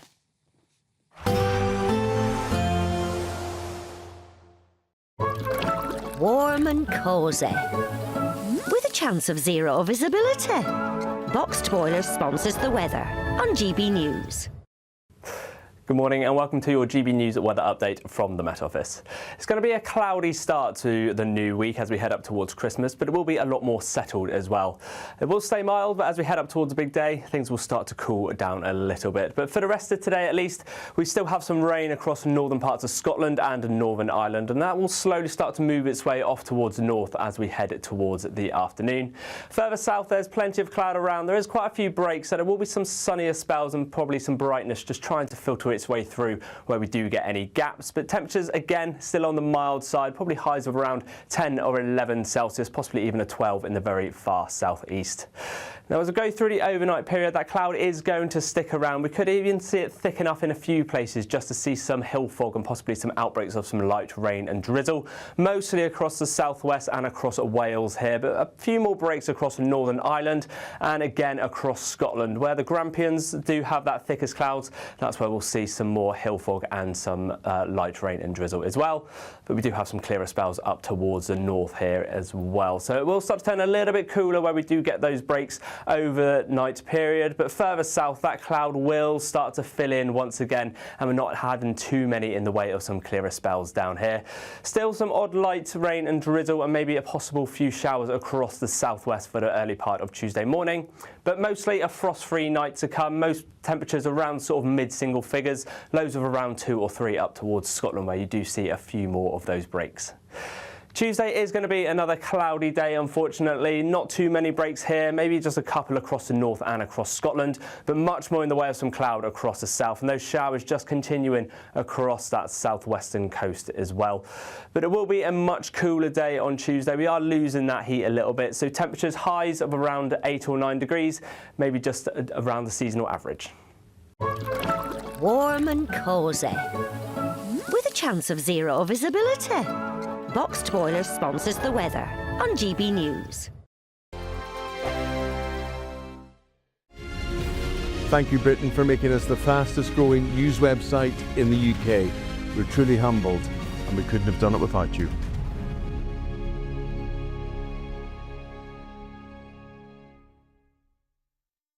Good morning. This is the latest AI travel news from gbnews.com. Temporary traffic lights are on the A9 at Teicher for emergency roadworks. Diversions are in place on the A487 between Penrhyn Draith and Porthmadog due to an accident. One lane on the M61 southbound in Lancashire is closed between junctions 8 and 6 because of a collision. 2 lanes on the M1 southbound in Nottinghamshire are closed between junctions 28 and 27, causing delays. The A1M southbound exit slip at junction 14 in Cambridgeshire is fully closed. The A30 eastbound in Cornwall is shut following a crash. And on the trains, Cross Country reports reduced services between Nottingham and Cardiff Central and disruptions between Penzance and St Erth. For more travel news, go to gbnews.com. This Christmas, we're giving you the chance to win our biggest cash prize of the year. An incredible £85,000 in tax-free cash could be yours. And we've come to the fabulously festive Aurora Collection Resort here in Lapland to celebrate. £85,000 of tax-free cash really could be yours. For another chance to win £85,000 cash, text cash to 63225. One entry costs £2.50 plus one standard network rate message. Or text bonus to 63225. 5 entries cost £5 plus one standard network rate message. Go to gbnews.com/win. Entries start at £2.50. Call 0903 686 3232. Calls cost £2.50 plus your network access charge. Or post your name and number to GB18 PO Box 8690 Derby DE1 9TT. UK only. Entrance must be 18 or over. Lines close at 4 p.m. on the 30th of January. Please check the closing time if listening or watching on demand. Good luck. Westminster's full of talk, but out here, it's the real world. Am I allowed to talk now? No, that's it. This is where it matters. Real people and real lives. That's what politics is all about. In fact, has Trump made a good start? No. Straight answers, no spin, and just a couple of pints. How many fingers have I got up? About 10. So join me for Lee Anderson's Real World every Friday at 7 p.m. only on GB News. The People's Channel, Britain's news channel. You want to know what's really going on in the corridors of power? Labour don't know what to do with you half the time, and that makes you quite lethal in the chamber. Get behind the headlines with Chopper's Political Podcast. Join me, Christopher Hope, as I sit down with the great and the good of British politics. We'll see where this ruling takes us. These are the stories shaping our nation. Chopper's Political Podcast, available now on all platforms. Listen in and stay ahead.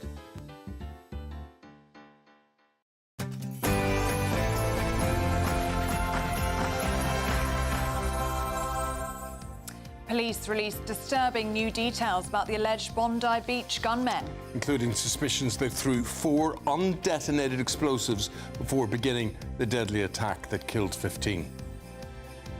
Elsewhere, Labour's new Equalities Watchdog chief lectures the public on migration, launching an attack on anyone who feels that migration is a threat to Britain. The Health Secretary breaks rank to call for Britain to rejoin the customs union with Europe. Animal welfare crackdown. New government proposals are set to target trail hunting and puppy farming. Queen guitarist Sir Brian May will debut a never-before-heard Queen track ahead of Christmas, proving nothing will stop him now. Hello there. It's going to be a settled start to the week, but join me for all the details as we head up towards Christmas and how the weather's going to pan out for the big day. Hello there, the time, 9 o'clock. I'm Eamonn Holmes. I'm Ellie Costello and this is GB News Breakfast.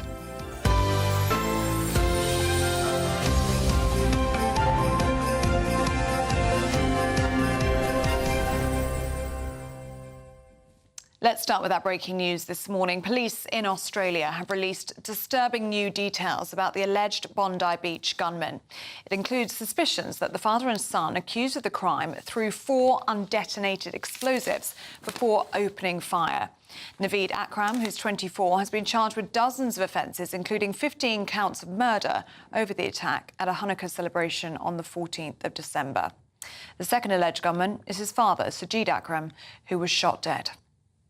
Well, joining us now is retired Scotland Yard detective Mike Neville. Morning to you, Mike. Just bring us up to date on these new details that have been revealed by the Australian authorities, and what do you make of them? Well, these 4 IEDs that have been found, one of them is what's called a tennis ball bomb. Now, what's really strange here is you look at the occupations of these two men. One, the younger lad was a The younger terrorist was an unemployed bricklayer. The father was a greengrocer. So it's where they got the knowledge to make explosive devices from. And so we know they've been to a terrorist hotspot in the Philippines, but the concern of the Australian authorities will be, are people in Australia helping them? Are there any more of these bombs being manufactured? So I think a real focus of the investigation will be on digital forensics, the devices they own, the computers and phones, to see who they've been in contact with and how, in God's name, have they been able to make these awful things. OK, thank you very much. Now, the new head of Britain's equalities watchdog, who was chosen by Labour insiders, has said anyone who raises concerns about migration is a risk to Britain. This is Dr. Mary-Ann Stevenson. She's also an ardent supporter of the European Convention on Human Rights. And her intervention is already drawing sharp criticism from Reform UK, with Nigel Farage insisting the vast majority of the public agree with his party's plans to tighten Britain's borders. Well, to discuss this, I'm joined now by GB News political editor Chris Hope. Morning to you, Chris. What do you make of this intervention? Well, it's made the front pages of today's Daily Telegraph. Perhaps no surprise, because ECHR withdrawal, which is what Mary-Ann Stevenson is talking about here, is a massive political issue, because the Conservatives and Reform believe that leaving the ECHR means we can stop these boats. We've got record numbers arriving here. And so Mary-Ann Stevenson is the new head of the European Human Rights and the Human Rights Equality Commission. She says that she thinks leaving the European Convention is a mistake. It weakens the rights that all of us depend on. Of course, Nigel Farage has said that that means we are trying to demonise migrants, he says. And also the Reform believes we should be deporting terrorist rapists and serious foreign criminals. The vast majority agree with him on that. This debate about ECHR withdrawal, European Convention on Human Rights, will come to the fore, I think, in the new year, because these rights we have enshrined in ECHR, its contenders say, support the rights of all of our family members in old people's homes and the like, and looking after them. Don't you think her comments risk diminishing people who have a genuine concern about... They do diminish people's genuine concerns, not only about safety, but also the cost of all of this. I mean, it's £5 billion a year, our asylum system. And that's exactly the point that Chris Philp, who's the Conservative spokesman on this, says. It's wrong, he says, that this new Commission chief dismisses legitimate concerns about mass migration and crimes committed by foreign nationals. If they shouldn't be here, they literally shouldn't be here and hurting people here. What do you make of Wes Streeting? Another top story today on one of the papers, The Times today. So Wes Streeting has defied Sir Keir Starmer, suggesting that Britain should join a customs union with Europe. That's after Sir Keir Starmer ruled it out twice. He's not as clear as you're saying, Ellie. He says he's going towards that point, leaning into it in my world of politics. He comes after David Lammy, says something similar. He's the Deputy Prime Minister. What's happening here is I'm speaking for Wes Streeting, haven't spoken to him this morning, but he knows that's where the base of the party is. He knows that that's where most Labour MPs are, and therefore, if this is the year when this next year is when the PM gets replaced, that is a bid for that kind of attracting that support.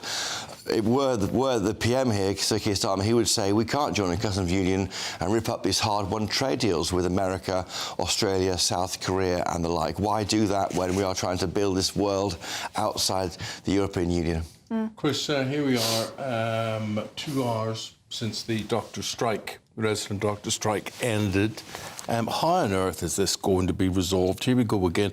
I heard an awful statistic yesterday. 79% of newly trained doctors in Nigeria end up in the UK, which robs Nigeria of medical help, but it seems to be our situation in reverse.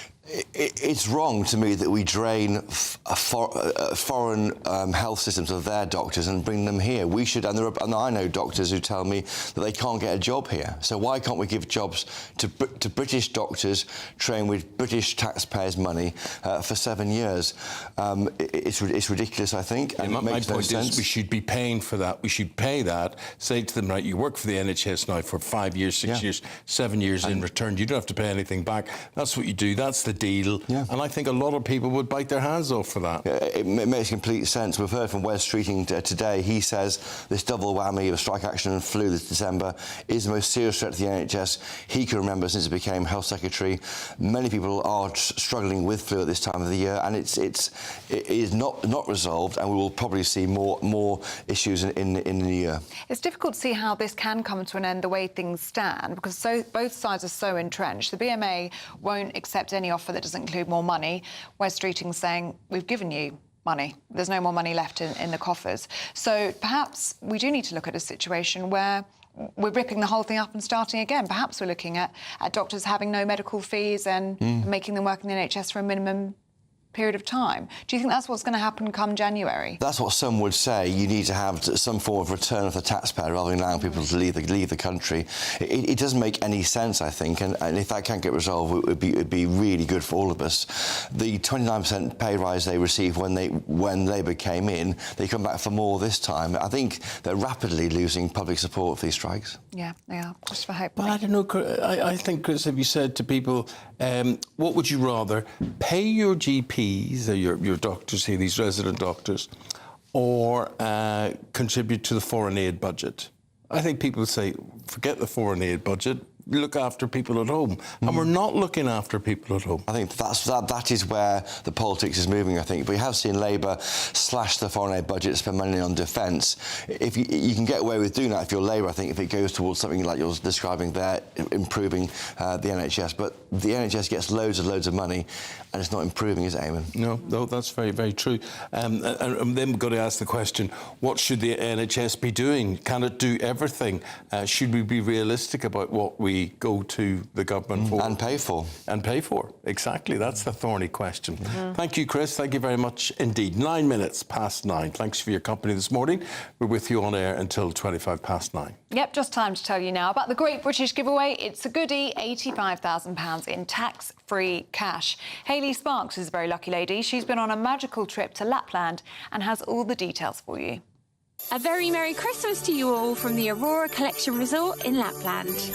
We're on an amazing Arctic adventure to celebrate our greatest cash giveaway, a simply stunning £85,000. And this Christmas, we're giving you the chance to win it all. With an extra £85,000 in your bank, you'll be able to indulge in luxury, do those things you've only ever dreamed about. Even tick a few experiences off the bucket list. One lucky viewer is guaranteed to win £85,000 in tax-free cash. And it really could be you, so don't miss out this Christmas.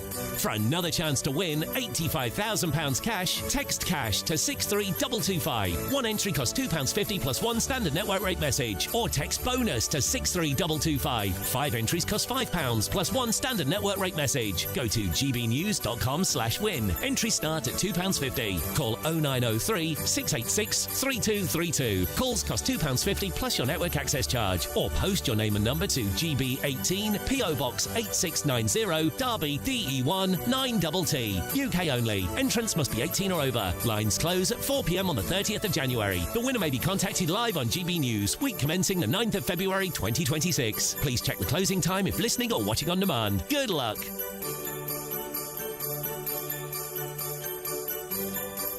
Well, that had a nice Christmassy feel to it, Hayley, there in Lapland, where it was about -20 when she was filming, but she's lived to tell the tale. She has, yeah. Now do stay with us, still to come. Brian May is releasing an unheard Queen song at 6 p.m. tonight. We're going to find out why it's taken so long to hit the charts. That's next with Steph Tetchy.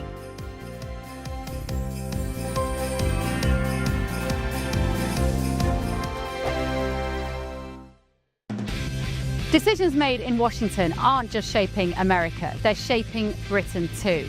From migration to global security, from crime to health. Whatever happens in the White House today will be felt in your town or city tomorrow. That's why The Late Show is live from Washington, D.C. Cutting through the politics to show you what it all means for Britain. The Late Show live every night at midnight. Only on GB News, Britain's news channel. Exciting news. Every Friday, my Patrick Christie's Tonight Show is going to have a twist to it. We're welcoming some special guests. You. That's right, on Fridays I'm going to be doing my show in front of a live studio audience because this show is about you and what you have to say. It's going to be the same big debates, same big topics, same big opinions. But every Friday night at 9 p.m, you are invited to come on down to Patrick Christie's Tonight to be a part of the action. Only on GB News, the People's Channel, Britain's news channel. Hi, I'm Michelle Dewberry and my show is your opportunity to cut through all the noise and dive in headfirst to some robust debates. Ideas clash. Situation, No, Because the failure is... You're deliberately avoiding my point. Nothing's held back. And if you think this is the end of it, wait for more. And we do not shy away from the difficult stuff. Sometimes I want to shake people and say, if only you understood. So join me on Jubes & Co weeknights at 6 p.m, only on GB News, Britain's news channel. Westminster's full of talk, but out here, it's the real world. Am I allowed to talk now? No, that's it. This is where it matters, real people and real lives. That's what politics is all about. The fact is Trump made a good start, no. Straight answers, no spin, and just a couple of pints. How many fingers have I got up? About 10. So join me for Lee Anderson's Real World every Friday at 7 p.m, only on GB News. The People's Channel, Britain's news channel. Britain was once the envy of the world. But look around. A nation that no longer knows what it is or where it's going. A country that's broken. How do we fix Britain? How do we bring it back? Friday night with Matt Goodwin at 8 p.m, only on GB News.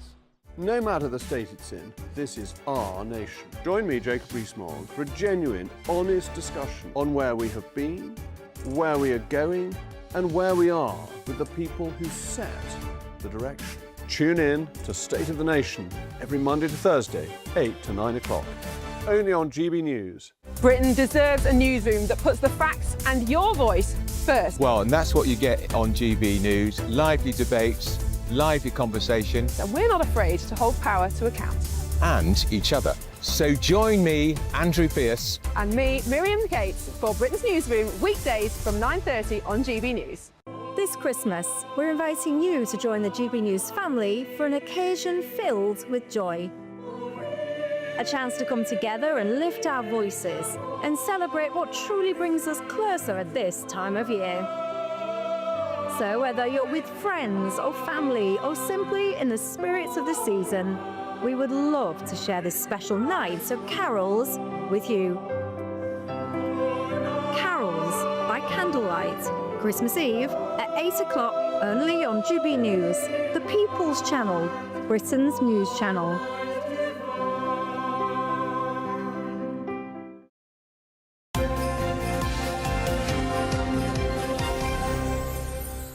Showbiz reporter Stephanie Tetchy joins us in the studio because, Stephanie, we are getting into the Christmas mood. Yeah. You can preview a Christmas treat Yes, for us. I can. So tonight, Queen fans are in for a treat because Brian May has revealed that he will be revealing a song that's never been heard. It's called Not For Sale by the band, which was recorded in one of their sessions in 1974. It didn't make the cut for their album at the time, Queen 2, but Brian May believes that this song has staying power. It's something that fans are going to want to hear. He's going to be including it in the remastered version of the album next year. So they recorded it over 50 years ago now. Yeah. What has taken so long for Brian May to think, you know what? Let's put this out in the world. If I want to be a bit rude, I think he's running out of material, but only joking. No, I think for him, he realised that it was one of those songs that they slept on. You know, they've had so much material out over the past 20, 30 years, and this is a song which he says just slipped past the roadside. So for them, they think it's something that people are going to want to hear, especially with lyrics from Freddie Mercury. That's definitely going to be something which will be a good Christmas treat. Oh, it'll be incredible. Can we talk about something else? Yeah. Huge story today in the paper. Is that Brooklyn Beckham has blocked the whole family on social media, including Harper 7. Yeah, it's really sad state of affairs for the Beckhams. We thought that maybe potentially they could be mending things for Christmas, but, you know, blocking your own family is such a big thing and a big sign that this family is not going to be reunited for Christmas. They've obviously had the fallout between Brooklyn Beckham and his wife Nicola with the rest of the family. The Beckhams have kept quite a dignified silence on this. But yesterday, as you can imagine, the media were having a field day saying that it was David and Victoria who unfollowed their son, which their younger son, Cruz, came out and said, no, my parents will never unfollow their son. We woke up and we've all been blocked. Oh, dear. And Do you I think, have any idea what's happened? From what reports are saying, it was something little as Victoria liked a post on Brooklyn's page of him making a roast, and that led to many people commenting about their fallout. And I think Brooklyn just wanted to deny, like, stop any more things coming out about it. So that's why he blocked him, apparently. Such a shame, because they are such a close family, aren't they? And you can tell with Victoria and with David how much family means to them. I think, Eamonn, how would you feel if one of your children blocked you on social media? Very hurt. That's your be-all and your end-all, isn't it? Really. And if I could work out, was there one specific incident? Was there something that has to be put to rest for this to become better or not? I think it was the wedding day. When they got married in 2022, there was apparently a big argument about the wedding dress. Apparently, Victoria Beckham wanted Nicola to wear one of her designs and she opted to go with someone else. So that was the real source of the feud. And I think since then, it's kind of like the public, the media, everyone's had their say about this fallout. And unfortunately, it seems like Brooklyn doesn't want to speak to his family to resolve it. Did he go to his dad's knighthood? No, he missed his knighthood, missed his 50th birthday. So, you know, the silence has been screaming volumes. And it's quite sad because they're a very tight-knit family before, and it just seems now he's living this new life in LA with his wife, who is pretty wealthy. But it's just pretty sad. It seems as though Victoria and David are really extending the olive branch. I think Victoria did a video of putting up stockings for each of the children, including Brooklyn. Yeah. It does seem the animosity appears to be coming from the Peltz. Well, that's the thing, because the Beckhams have been nothing but nice about Brooklyn and Nicola wanting to resolve things, but I think Brooklyn, for some reason, is wanting to keep that door shut with his family. And, you know, his family have been quite honest in saying, look, we still want our son back. He's a key part of this family. Because they renewed their vows, didn't they? They did, and he also missed that as well. So I think we'll probably in the new year get an interview coming from Brooklyn Beckham, because he's going to have to explain what's happened here. Yeah. To Prince Harry. Stephanie, there you are, the queen of showbiz. Thank you. And here we are, wishing it would be Christmas every day. There's been a list published today, best of hits that rock up royalty. So basically the top 10. You don't even have to perform them. They're just played on the radio and in department stores and things. And Wizard, I Wish It Could Be Christmas Every Day, tops the whole list. 97% of the money made by that song is from repeats and playing at this time of the year, which is incredible. I'm not surprised, though, because I think I find out of all the music that comes out across the whole year, Christmas songs are the ones that just stand the test of time. And which one stands the test of time with you? Wham! Last Christmas. Very good. And The Pretenders' 2,000 Miles. Like, I love Christmas music. And 2,000 Miles isn't specifically a Christmas record, is it? No, but I understand. It's got this, it evokes a bit of a Christmas spirit. Well, A Fairy Tale of New York, I think, for me. Yeah, that is a good one. Well, it's not Christmas till I've heard that on the radio. Some good stuff there. And Elton John, Stepping Into Christmas. Oh, that's we could be here all day. We really can be. We've got to stop and we've got to break off. Thanks, Miriam guys. and Andrew will be following us. We say thank you to you, goodbye to you. We say hello to you too. Good morning. Morning. What have you got for us, you two? Well, Morning. Shall I start? Yes, do. Yeah, then we've got an exclusive with a charity, the Christian Institute, that are suing the Prime Minister over civil servants attending pride parades during work time using civil service money. They say it breaches the civil service's duty to impartiality, and a previous case was one against Northumbria Police, who are now no longer allowed to attend pride marches. So we'll be looking at that. Is this civil service impartiality broken, or should they have a right to do what they want? And also, why can't they just get on with doing their job? Well, good. There's a lot of things not being done while they're faffing around on pride marches. Indeed. And we're going to be talking about this call from the chair of the EHRC saying that talking about immigration could be dangerous and that we need to be careful about our language. We're going to be talking to Jeff. She needs to be careful about her language, surely. She does, really. This is the woman who's been put in charge of the European, the Equality Human Rights Commission. She said before the appointment, Labour should abandon its policy of smashing the gangs. Yeah. So she wants more illegal migration, and she's been put in charge of this quango by the government. Yeah, she's hardly in a neutral position. Well, she should be in a neutral position, but she's hardly got neutral views. No, I know. And the person who did that job before, Baroness... what was her name? Margrave. She had a terrible time in that job. Oh, she did. She was hounded out. She said the opposite. Exactly, she virtually hounded out the job. Yeah. So it's a... Kishore Faulkner. That's Dr. Mary-Ann Stevenson. Yeah. So this, and also let's not forget people watching. We could spend $5 billion a year on hotels for migrants, and all the rest of it. Well, we shouldn't be complaining about that, though. No. Hey, the difficulty is, isn't it, that we need to be able to talk about the kind of cultures that people are coming from, the impact it has on the economy and social cohesion, but without actually demonising individual people who are here, many of them legitimately. It's a really difficult balance to strike. So I think it is worthy of a discussion. You can have an opinion. You may say, absolutely. we can take them in, but I don't agree that they should get this, this, and this, or I don't agree with the principle that our borders are broken and anybody from anywhere can just arrive. Indeed. Well, and we'll be talking about our favourite Christmas songs, won't we? Because I think that's fascinating. Wizard, with all that money coming. I think Miriam Cates playing a rather important carol concert. I've only got 2 days to wait now, Andrew. She did it beautifully. It was beautifully. Both hands, no music, I will say. No, not long to wait. Well, all that coming up after your weather. We'll be here from 9:30.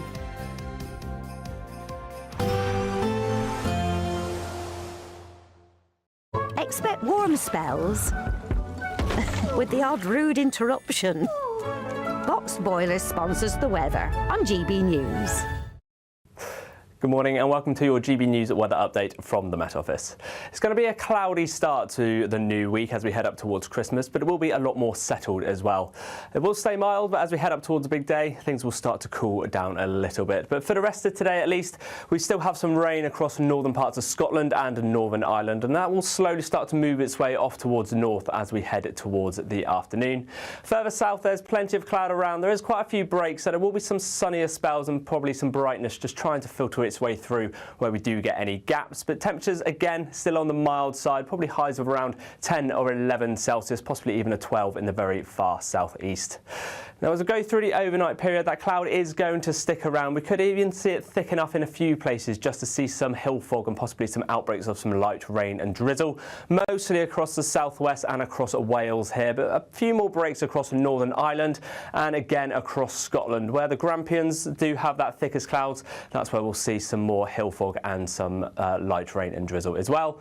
But we do have some clearer spells up towards the north here as well. So it will start to turn a little bit cooler where we do get those breaks overnight period, but further south that cloud will start to fill in once again, and we're not having too many in the way of some clearer spells down here.